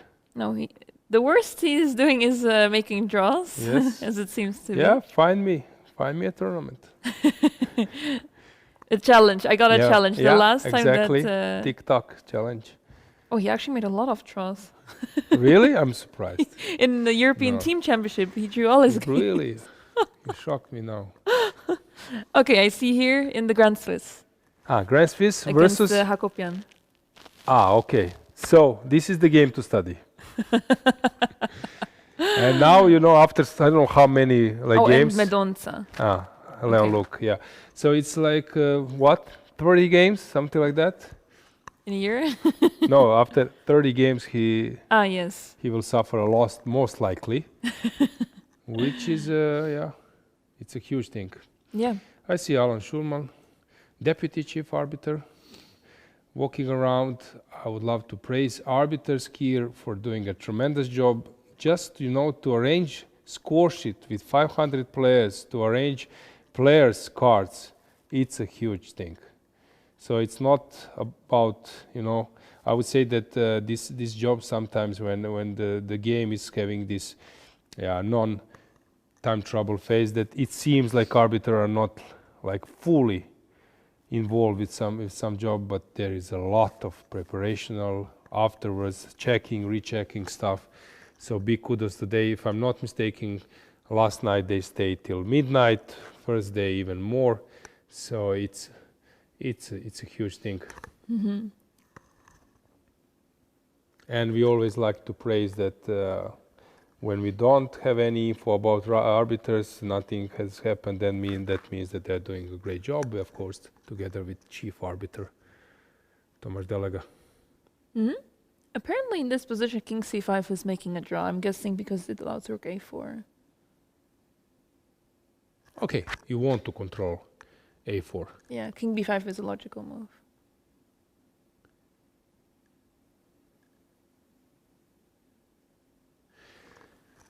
So we have 8 men, which is sold by engines, but yet not publicly opened, to ordinary mortals, but in future it will be. And then was this famous quote, actually about some position which is winning for white, 250 moves, something like that. Wow. But it's like sort of not irregular, but it's not common that you have 3 bishops of the same color or something like that. And it was revealed, but by our, I know him. He's, if I'm not mistaken, Mehmet from Norway Chess, because they are developing this Norwegian tab, which involves also he's a lecturer at the university in London. And he, developed some models which is used for Norway chess. Since this is typical, so now engine gives you 6.5, but that player is maybe not too certain. He would rather have +3 Yes.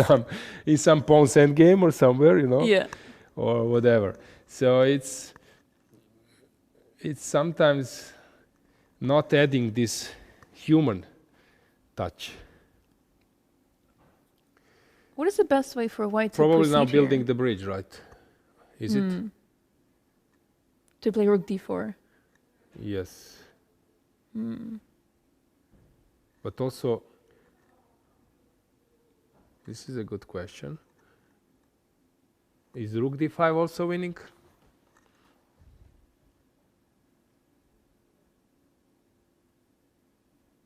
But probably rook d4 is more to the point. Also, a7, is it winning by force? Probably the white king is close enough to catch I the think pawns. that the rook just wins. Yeah, in rook the end. d8. Yeah. Yeah, a7. Mm-hmm. Unless I'm missing something. I Not think really. it's fine. Yeah. A7 is on the board. Very surprising, as I said. And I'm trying to recall Deak's tournament in Romania at his home ground last year. If I'm not mistaken, there he lost a game. So it was European individual in Romania in March. I think there he lost one game, maybe. No, draws. But so many draws, and he was He out did lose of a lot the of contest, rating. yeah, Yes. for qualification spot. Yeah. So 20 players qualifying from this event. Yes. It's tough. The stakes are high. Yeah. Don't force me to tell this story about stakes are good. Yeah, I will leave it for some next time. Steaks are good in Argentina. So a7 and now... Okay, but what's the move now? King b6, I believe? Rook d8? But then the king comes closer, yeah? Okay, the rule is if king can come in front of the pawns, you always win. So you just need to come to f1. Sometimes even e2 is enough. Okay. He plays rook d8. Okay. Also, let me show.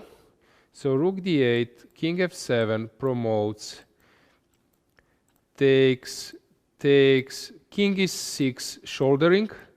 Let's say king c4, king e5, king d3, king f4, and let's say some position I will just show you. So if here white is on the move, it's winning for white. Rook f8. If black is on the move, it's a draw, even with g2, but it's better to learn it by king f2 and never stop in front of the pawn. You should go to e1.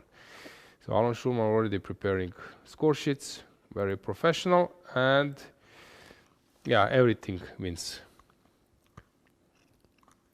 Yes, g4 was played here. King c4.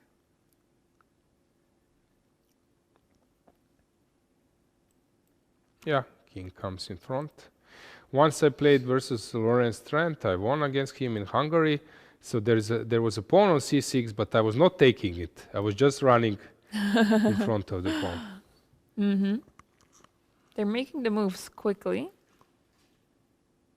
Pushing. I think he just played King king d3 d3, and h4, g2. or g2, yeah? Oh. Rook a1, I believe. They're making the moves so quickly, and that's the resignation. Yes. Yeah, let's go full screen to see the... Yeah. Oh, this is another game. We have a result here as well. No need for a board, yeah. A very nice win by the player from Turkey, Alparslan Isik. Very nice win, which brings him to 2 out of 2. Yeah, everyone is dangerous in Turkey. I'm not surprised the level of 23, 24 players is extremely high. Players is extremely high there. Should not be underestimated. Not at all. And we saw earlier that Simon Gumulars also won his game. So the Polish champion is also doing his job. And he sort of deserves to be on top. On the top board, yes. Yeah, not just connected with a local attention. It's also deserving. Yes.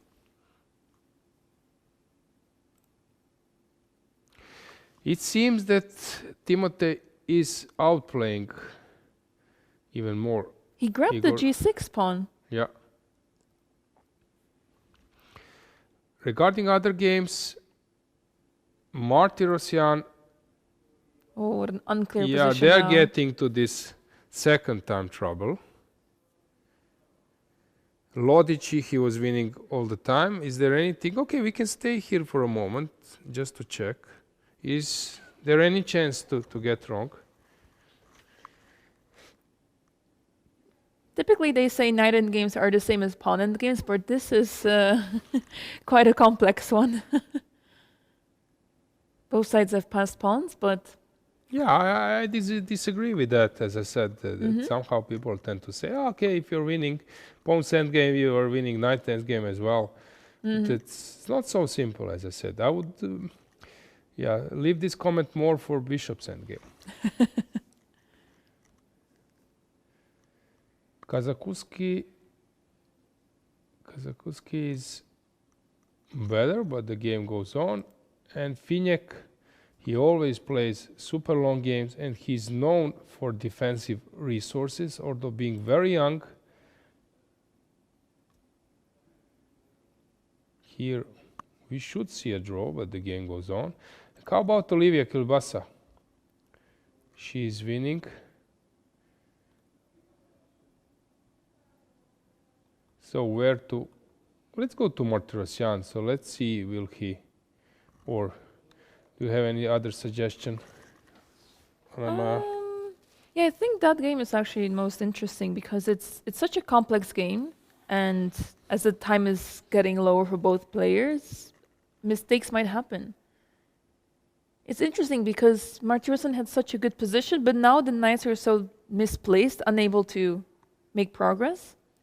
So, yeah, I'm curious if Martirussen can make a way to make progress here. I love this angle. Take a look how many boards we had. The playing hall is getting more empty now. By the way, I was sort of believing in. I was a huge believer in the kielbasa ending up to 2500, but somehow, you know, if you recall that fabulous Chennai Olympiad performance. Oh, yeah, that was amazing. 9 out of 9 or something. I believe so. Yeah, she won all her games. And she, I think, raised her rating to 2450, something like that, and then she lost a huge portion of it, and now it seems that she's coming back. So in her prime, she's very, very strong player. Same goes for Stavroula Tsolakidu. I also believe, I like her chess. She plays Najdorf. Yes. I believe that she's some kind of benchmark for many of you guys. Both players, actually, we used to compete in the same championships, European Youth, World Youth. So I know them from many years ago. And surprisingly enough, even though they're both my same age, I have never faced the kielbasa in a classical game. So we were just missing each other by one board. But yeah, I've seen them grow over the years, and they have shown tremendous performance. Especially recent times, they're getting really close to the 2500 mark. So what's going on here? We have Tadic Stefan. He's thinking, if I'm not mistaken, his father is a GM. And 2 knights stuck, sort of. However, they are controlling a big portion of the board. So at the same time, this is an issue for black.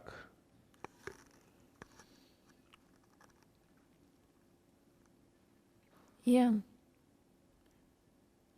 Yeah, pawn on a4 seems to be dropping, but yeah, for some reason I feel there is more life in black's position because this bishop can become more strong. I would want to put it on d4 if possible. It's a very strange position. I love this angle. It shows that you are just one of many, and that you need to fight. And you know, not few, but some. Yeah, not a big time ago, there were many players next to you, and now you feel that you are sort of on your own. You suddenly have so much more space around you. And Stefan is doing very well. He's organizing his pieces in a good way. Oh, knight d4. Yeah. Forgetting about his a-pawn, but hoping that queen will penetrate and start attacking. I love this concept. So if you take on a4, let's say rook takes, is queen f3 a move? Yeah. Wow. Because if you take the bishop, this is a mate. King goes up. h5, I believe, or is there anything even better? Probably h5. And then there will be some checkmate. So if you go here, this is obvious, queen f3, queen f5. Well, if you go to g5 first, then queen d5, I believe, right? So this is a checkmate. And this knight d4 was a good move, preparing this queen f3 and stopping this check. Since queen f3 immediately doesn't work due to the check, so that's why knight d4 was necessary move. What a creative move. Yeah, yeah. I believe that Haik will now burn similar amount of time. Yeah, and it's not easy to find a better move for white. White's pieces are simply not coordinating whatsoever. The knights are stuck. One knight moves, the other knight drops. The rook on a8, its only purpose right now is to capture the pawn on a4. And the queen on b1, it's not doing anything either.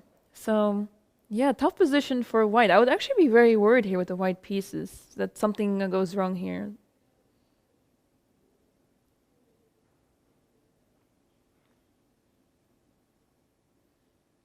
Let's see if we can find a different move, as we expect Martirosyan to spend some time here. Exactly. Maybe I we was can thinking find a about this difference. Lodic's game. Okay, let's see. Since in that game, so this is board number 20. So black is sort of totally winning. But is there any way for white to complicate matters?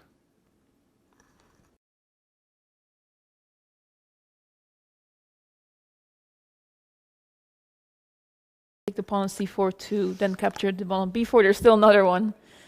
So, yeah, I'm not sure. The pawns of black are also very far advanced, so I don't see counterplay happening on the king side.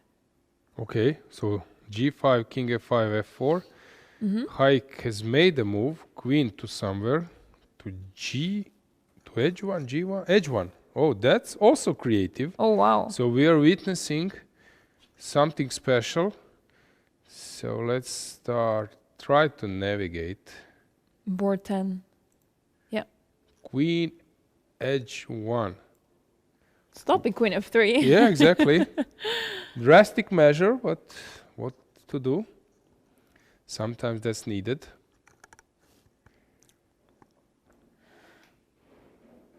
Oh. And preparing to centralize to d5. It's a very nice maneuver. I love it. I know that in that, famous story about Bobby Fischer raising to the top, so Soviets were analyzing him in a big detail, that they invited all grandmasters or top grandmasters to help Spassky in a way, and they were making some files. So Tal was pushed to do so, Botvinnik and some others.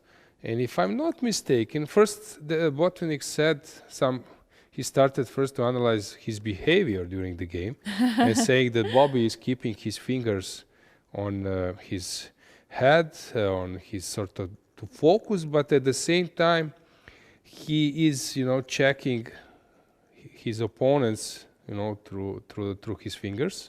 And that was some kind of psychological profile. And at the same time, they were analyzing, of course, openings, moves. And I think that Botvinnik pointed out that Bobby can miss long queen moves. So this would be kind of a typical. Yeah, this is since example. here. So it's really like, it's hidden. So from here that you can end up at d5. This is something special. And I think that was the patriarch's comment. Mikhail Botvinnik pointed out, and I loved it. So what? Queen Knight h5, knight f3 was played, right? And then? There was an immediate response by a hike. Rook takes a4 was played. Okay. Rook takes the pawn. Okay, now pawn up. And rook e1. But come on, this let's point it out once again. So knight d4, fantastic stuff. Preparing queen f3, stopping the check, and now comes queen h1. This is special. It's fantastic. Yeah. Now rook takes a4. Yep. And rook e1 was played. But this is also special from black. Kudos to Stefan. Wow. What a position. Yeah, and I can end up with the pawn up. Oh, was that a check? 96? Come on. Really? You sure? Yes. The game goes on? No, come on. Each move, it's a spectacular one. Now, yeah, both knights are sort of loose.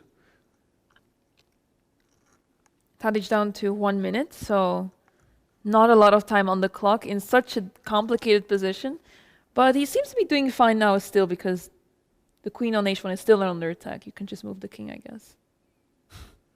But where? There are some checkmating motives, hopefully. We will witness that kind of things. So king h6, sort of.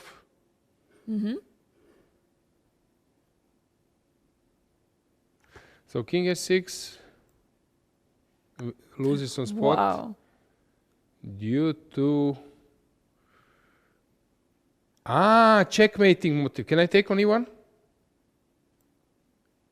This is spectacular. This is, this is Oh, fabulous. knight e5. No, this is really fantastic.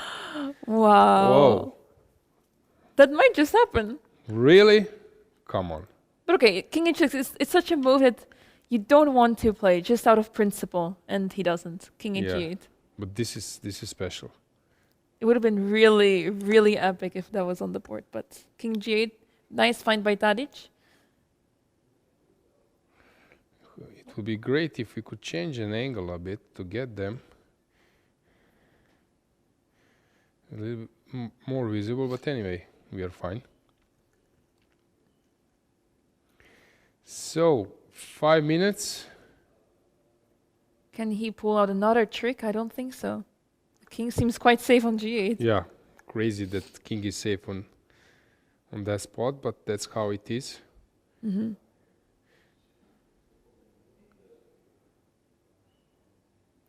Yeah, he cannot create some...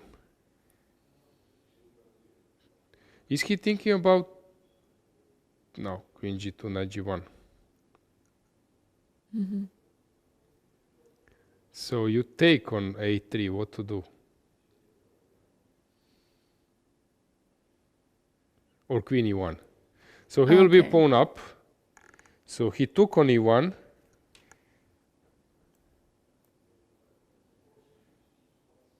Knight e1, which seems to be Okay, a rook takes- tiny mistake. Really, queen a4 was better? No. Really? Come on, to keep the queens and weak kings. Special. Pro players not giving up. They would just want to keep going. But as I said, here you can be slightly... I don't see why someone is saying this is like a pawn endgame. Because if it would be a pawn endgame, now even if we add one knight, Yes. it's not the same. I would Yes. call it as a slight plus, so you can move around. It's not a draw. Yeah. But it's also not a winning position. Okay, now the game will take some different course. At the same time, Kovalenko is struggling. Yeah, we will switch to that game, but just briefly to check, what do we have left? Lodici, for me, it's not so simple.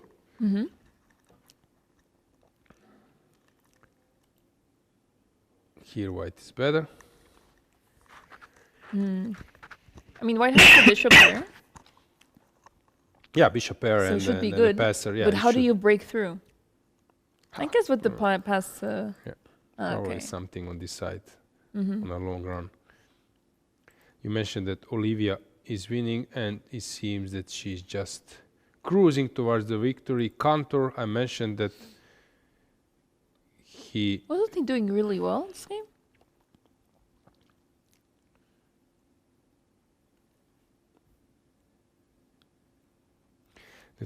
qualified the last World Cup. Schubel having a draw position, which is an improvement. He was suffering. How is Slovakian player doing? Sahidi. Okay, this is so basically we are following like maybe 5 games. We are following Schubel from the bottom. Schubel, which will end up in a draw most likely, if something spectacular doesn't happen. Then we have Cantor. He will move back and forth, although it looks like a drawish position. Olivia is just winning the game. This one will take some more time. So let's check Lodic. Is there anything possible here? Probably not. Yeah. I'm searching for a miracle which won't happen. And this takes us to the first board. So not many games to follow, but super interesting day anyway. Yeah, and board one, Kovalenko going down would be a huge upset, as Kovalenko, first seed of the tournament. But in this tournament, anything can happen, as there's a lot of talented players, a lot of strong players fighting for norms. So this is the perfect opportunity for these players to get a norm in an 11-round tournament. And yeah, it's very important to play well here. The World Cup qualification is at stake, as the top 20 players will qualify to the World Cup. And of course, the prize fund. We have a prize fund of 100,000 euros in total.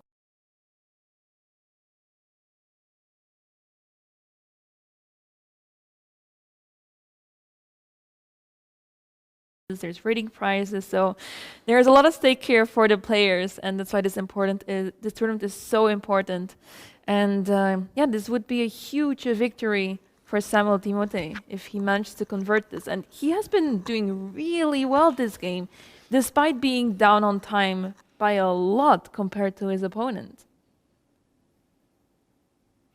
Only problem for white, for Samuel Timothée, is that in this profile of the tournament, it's not the chaos system, where by like clinching an important win against high-rated top seed will get you some chances to, in the next round, have an advantage. Here, you made an impressive win. If this happens, scalp is huge, but it doesn't mean that like your situation on the table has not changed like drastically.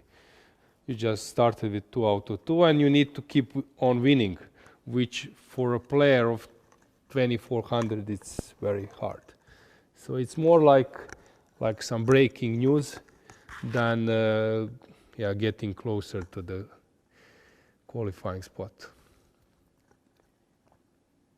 Yeah, and I can imagine that Samuel might be focused on the norm more than qualifying for the World Cup, as yeah, this would bring him closer and to the norm. And also by winning this game, so his rating average would be very high, and he would be facing another strong opponent in the next round. So it would help his norm chances a lot.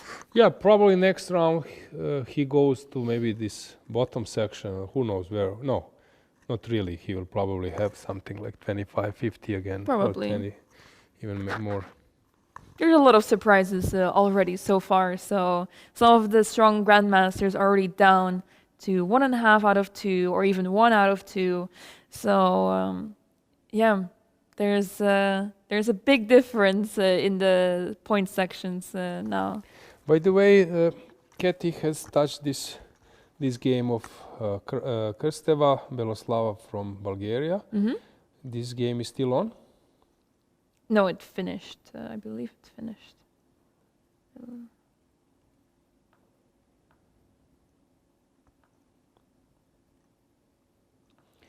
Yeah, so white won in the end, prevailed by placing his king on the b6. Yeah, just the way how Katy has beautifully explained. Yes. Perfect.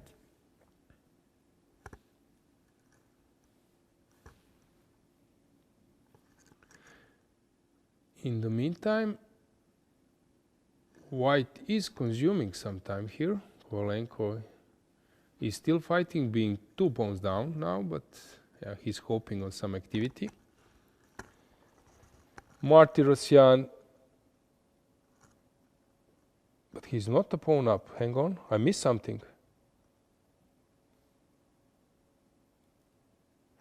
Oh, so clever. Let's bring the board. This is special. Come on, this is the game. Yeah, to speak a lot about it. So around here, we left with the point of queen e1, and now knight e1 was not the best, but queen a4 was played. Mm-hmm. We mentioned, and then knight c5 allowed queen h4. Yeah, and I If think you are- there was not much to do about this. Yeah, but if you're losing the piece anyway, it's good to, just to lose it in a better way. It will be a draw now. I believe that. Wait, the result has... No, Oh, they just got the, Yeah. the score sheets, okay. It looked like they were exchanging score sheets. Lodici is thinking, but this looks scary. 3 connected pawns. Kazakuski is pushing, and Kielbasa is just. And should be easily winning. It's so sad to see Black's rook on h7, but at least it controls and covers. Yeah, Something. we can see Putinevicius. He's walking around.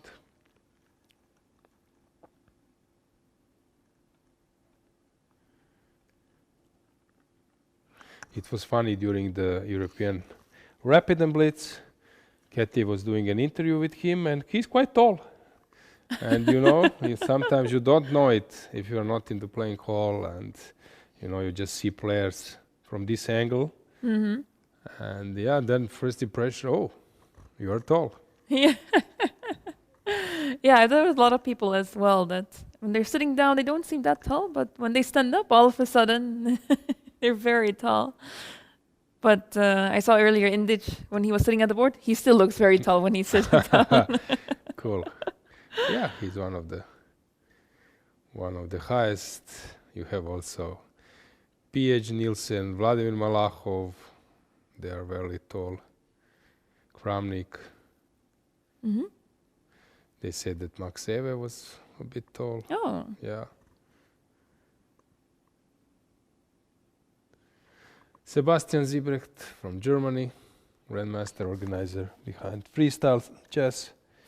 He's also tall.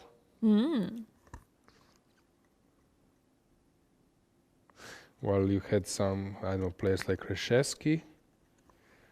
And okay, even Bronstein. They were on the opposite side.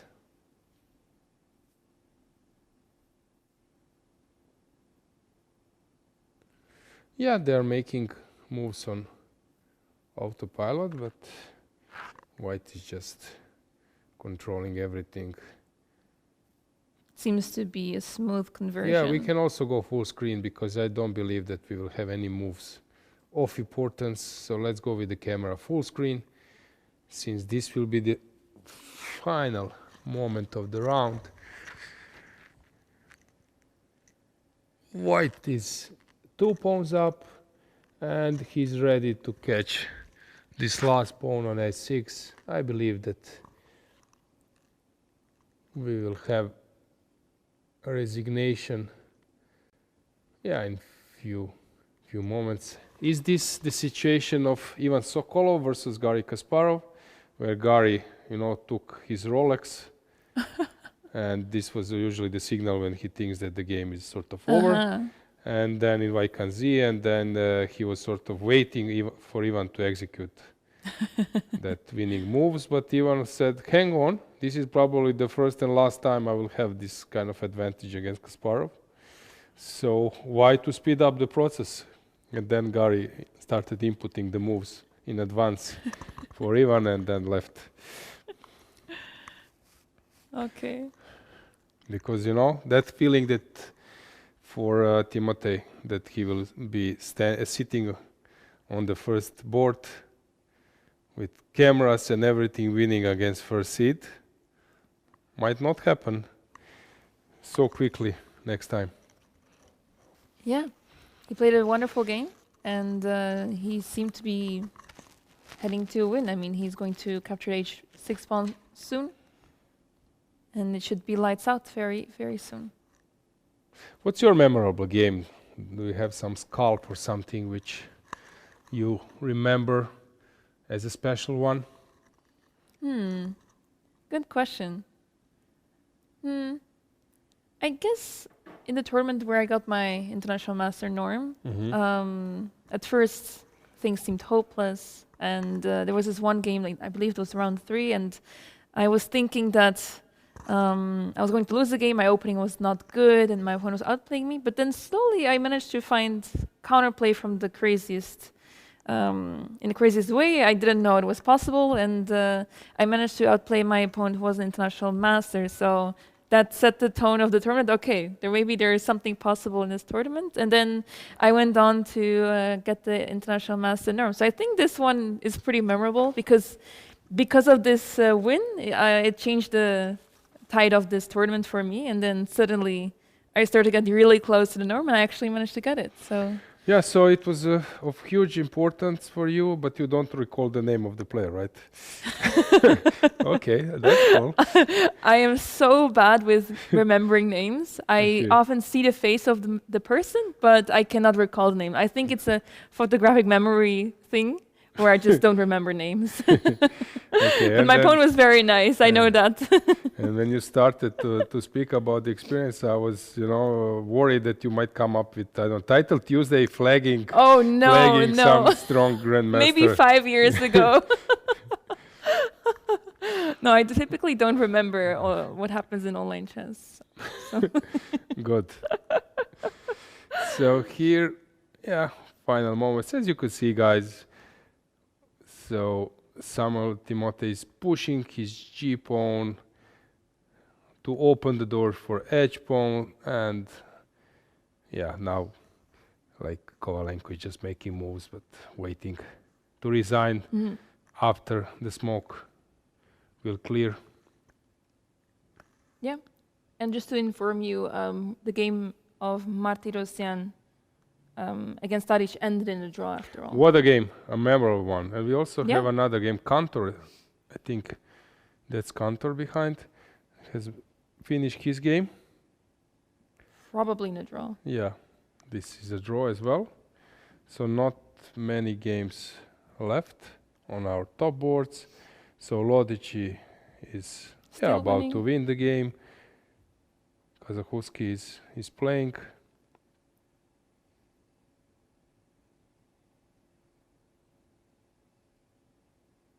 And here the H-pawn is winning, and resignation from Kovalenko. Yeah, big congratulations to Samuel Timotei. Bad game for Igor at the end. However, I warn you guys, he will come back for sure. This is a kind of player who can now get angry and win like 6-7 games in a row. So I'm here not for it. worried. I'm not worried about him. I am a big fan of him, and at the same time, as I said, I'm not worried. Big congratulations to his opponent. This is something special, to win on the first board against the top seed. So Yeah, we should keep the game a is closer still eye. Kantor is still playing, so that was not Kantor. My bad. So this is the last sort of game. Okay, one of the last we are following. It shouldn't end in a draw, but the Yeah. knight can still be very tricky, so you have to be careful. Yeah, we can stay even with this angle, since we can go even full screen. It's a bit obvious for you guys what's going on. Of course, dreaming of setting up the barrier is not there. However, we'll of course try a little bit more. Yeah. So still we will have many players on 2 out of 2, maybe 40 or something like that. So it's Maybe not that much, actually. not that much, okay, less, maybe 20.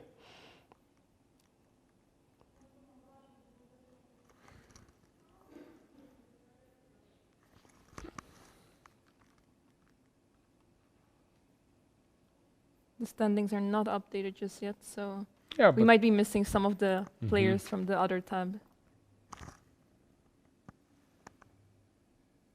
But so many draws have been played, so there have to be a lot of players on 1.5 out of 2.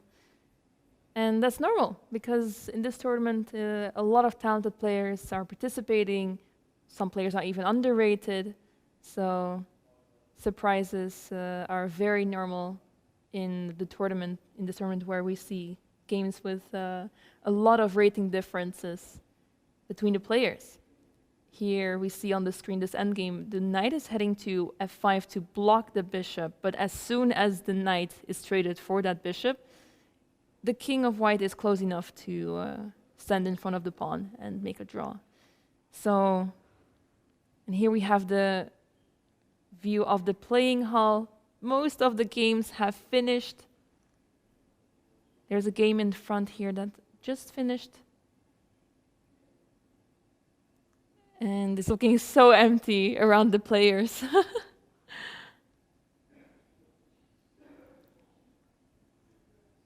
But soon this game should finish as well. Yeah. It's not possible for the side with the pawn to make progress. And they might be making a draw now. I believe the piece was captured.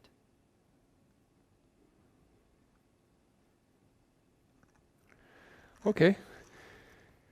Here we see Kazakuski Yes. against Kanov. Yeah, he's still playing. And still winning for white, because that h-pawn is going really far. And slowly the dark squared bishop will maneuver around, infiltrate into black's position, and capture the pawns on the dark squares.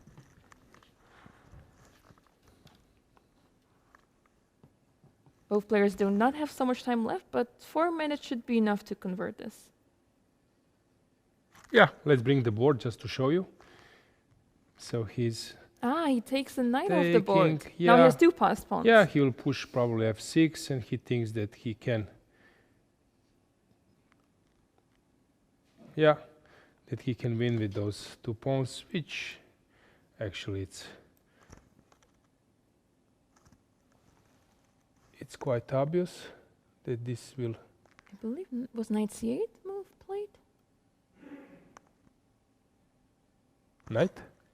Knight to c8. Yeah. Yeah. Okay, we have it on the screen.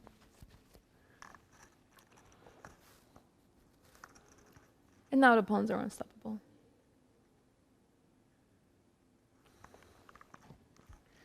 Perhaps white might bring the king closer to support the advance of the pawns. But white is not in a rush, you see, because the knight on the c8 cannot do much. So this is completely winning for white. White pushes the pawn to h6 and is completely dominating on the 6th rank here.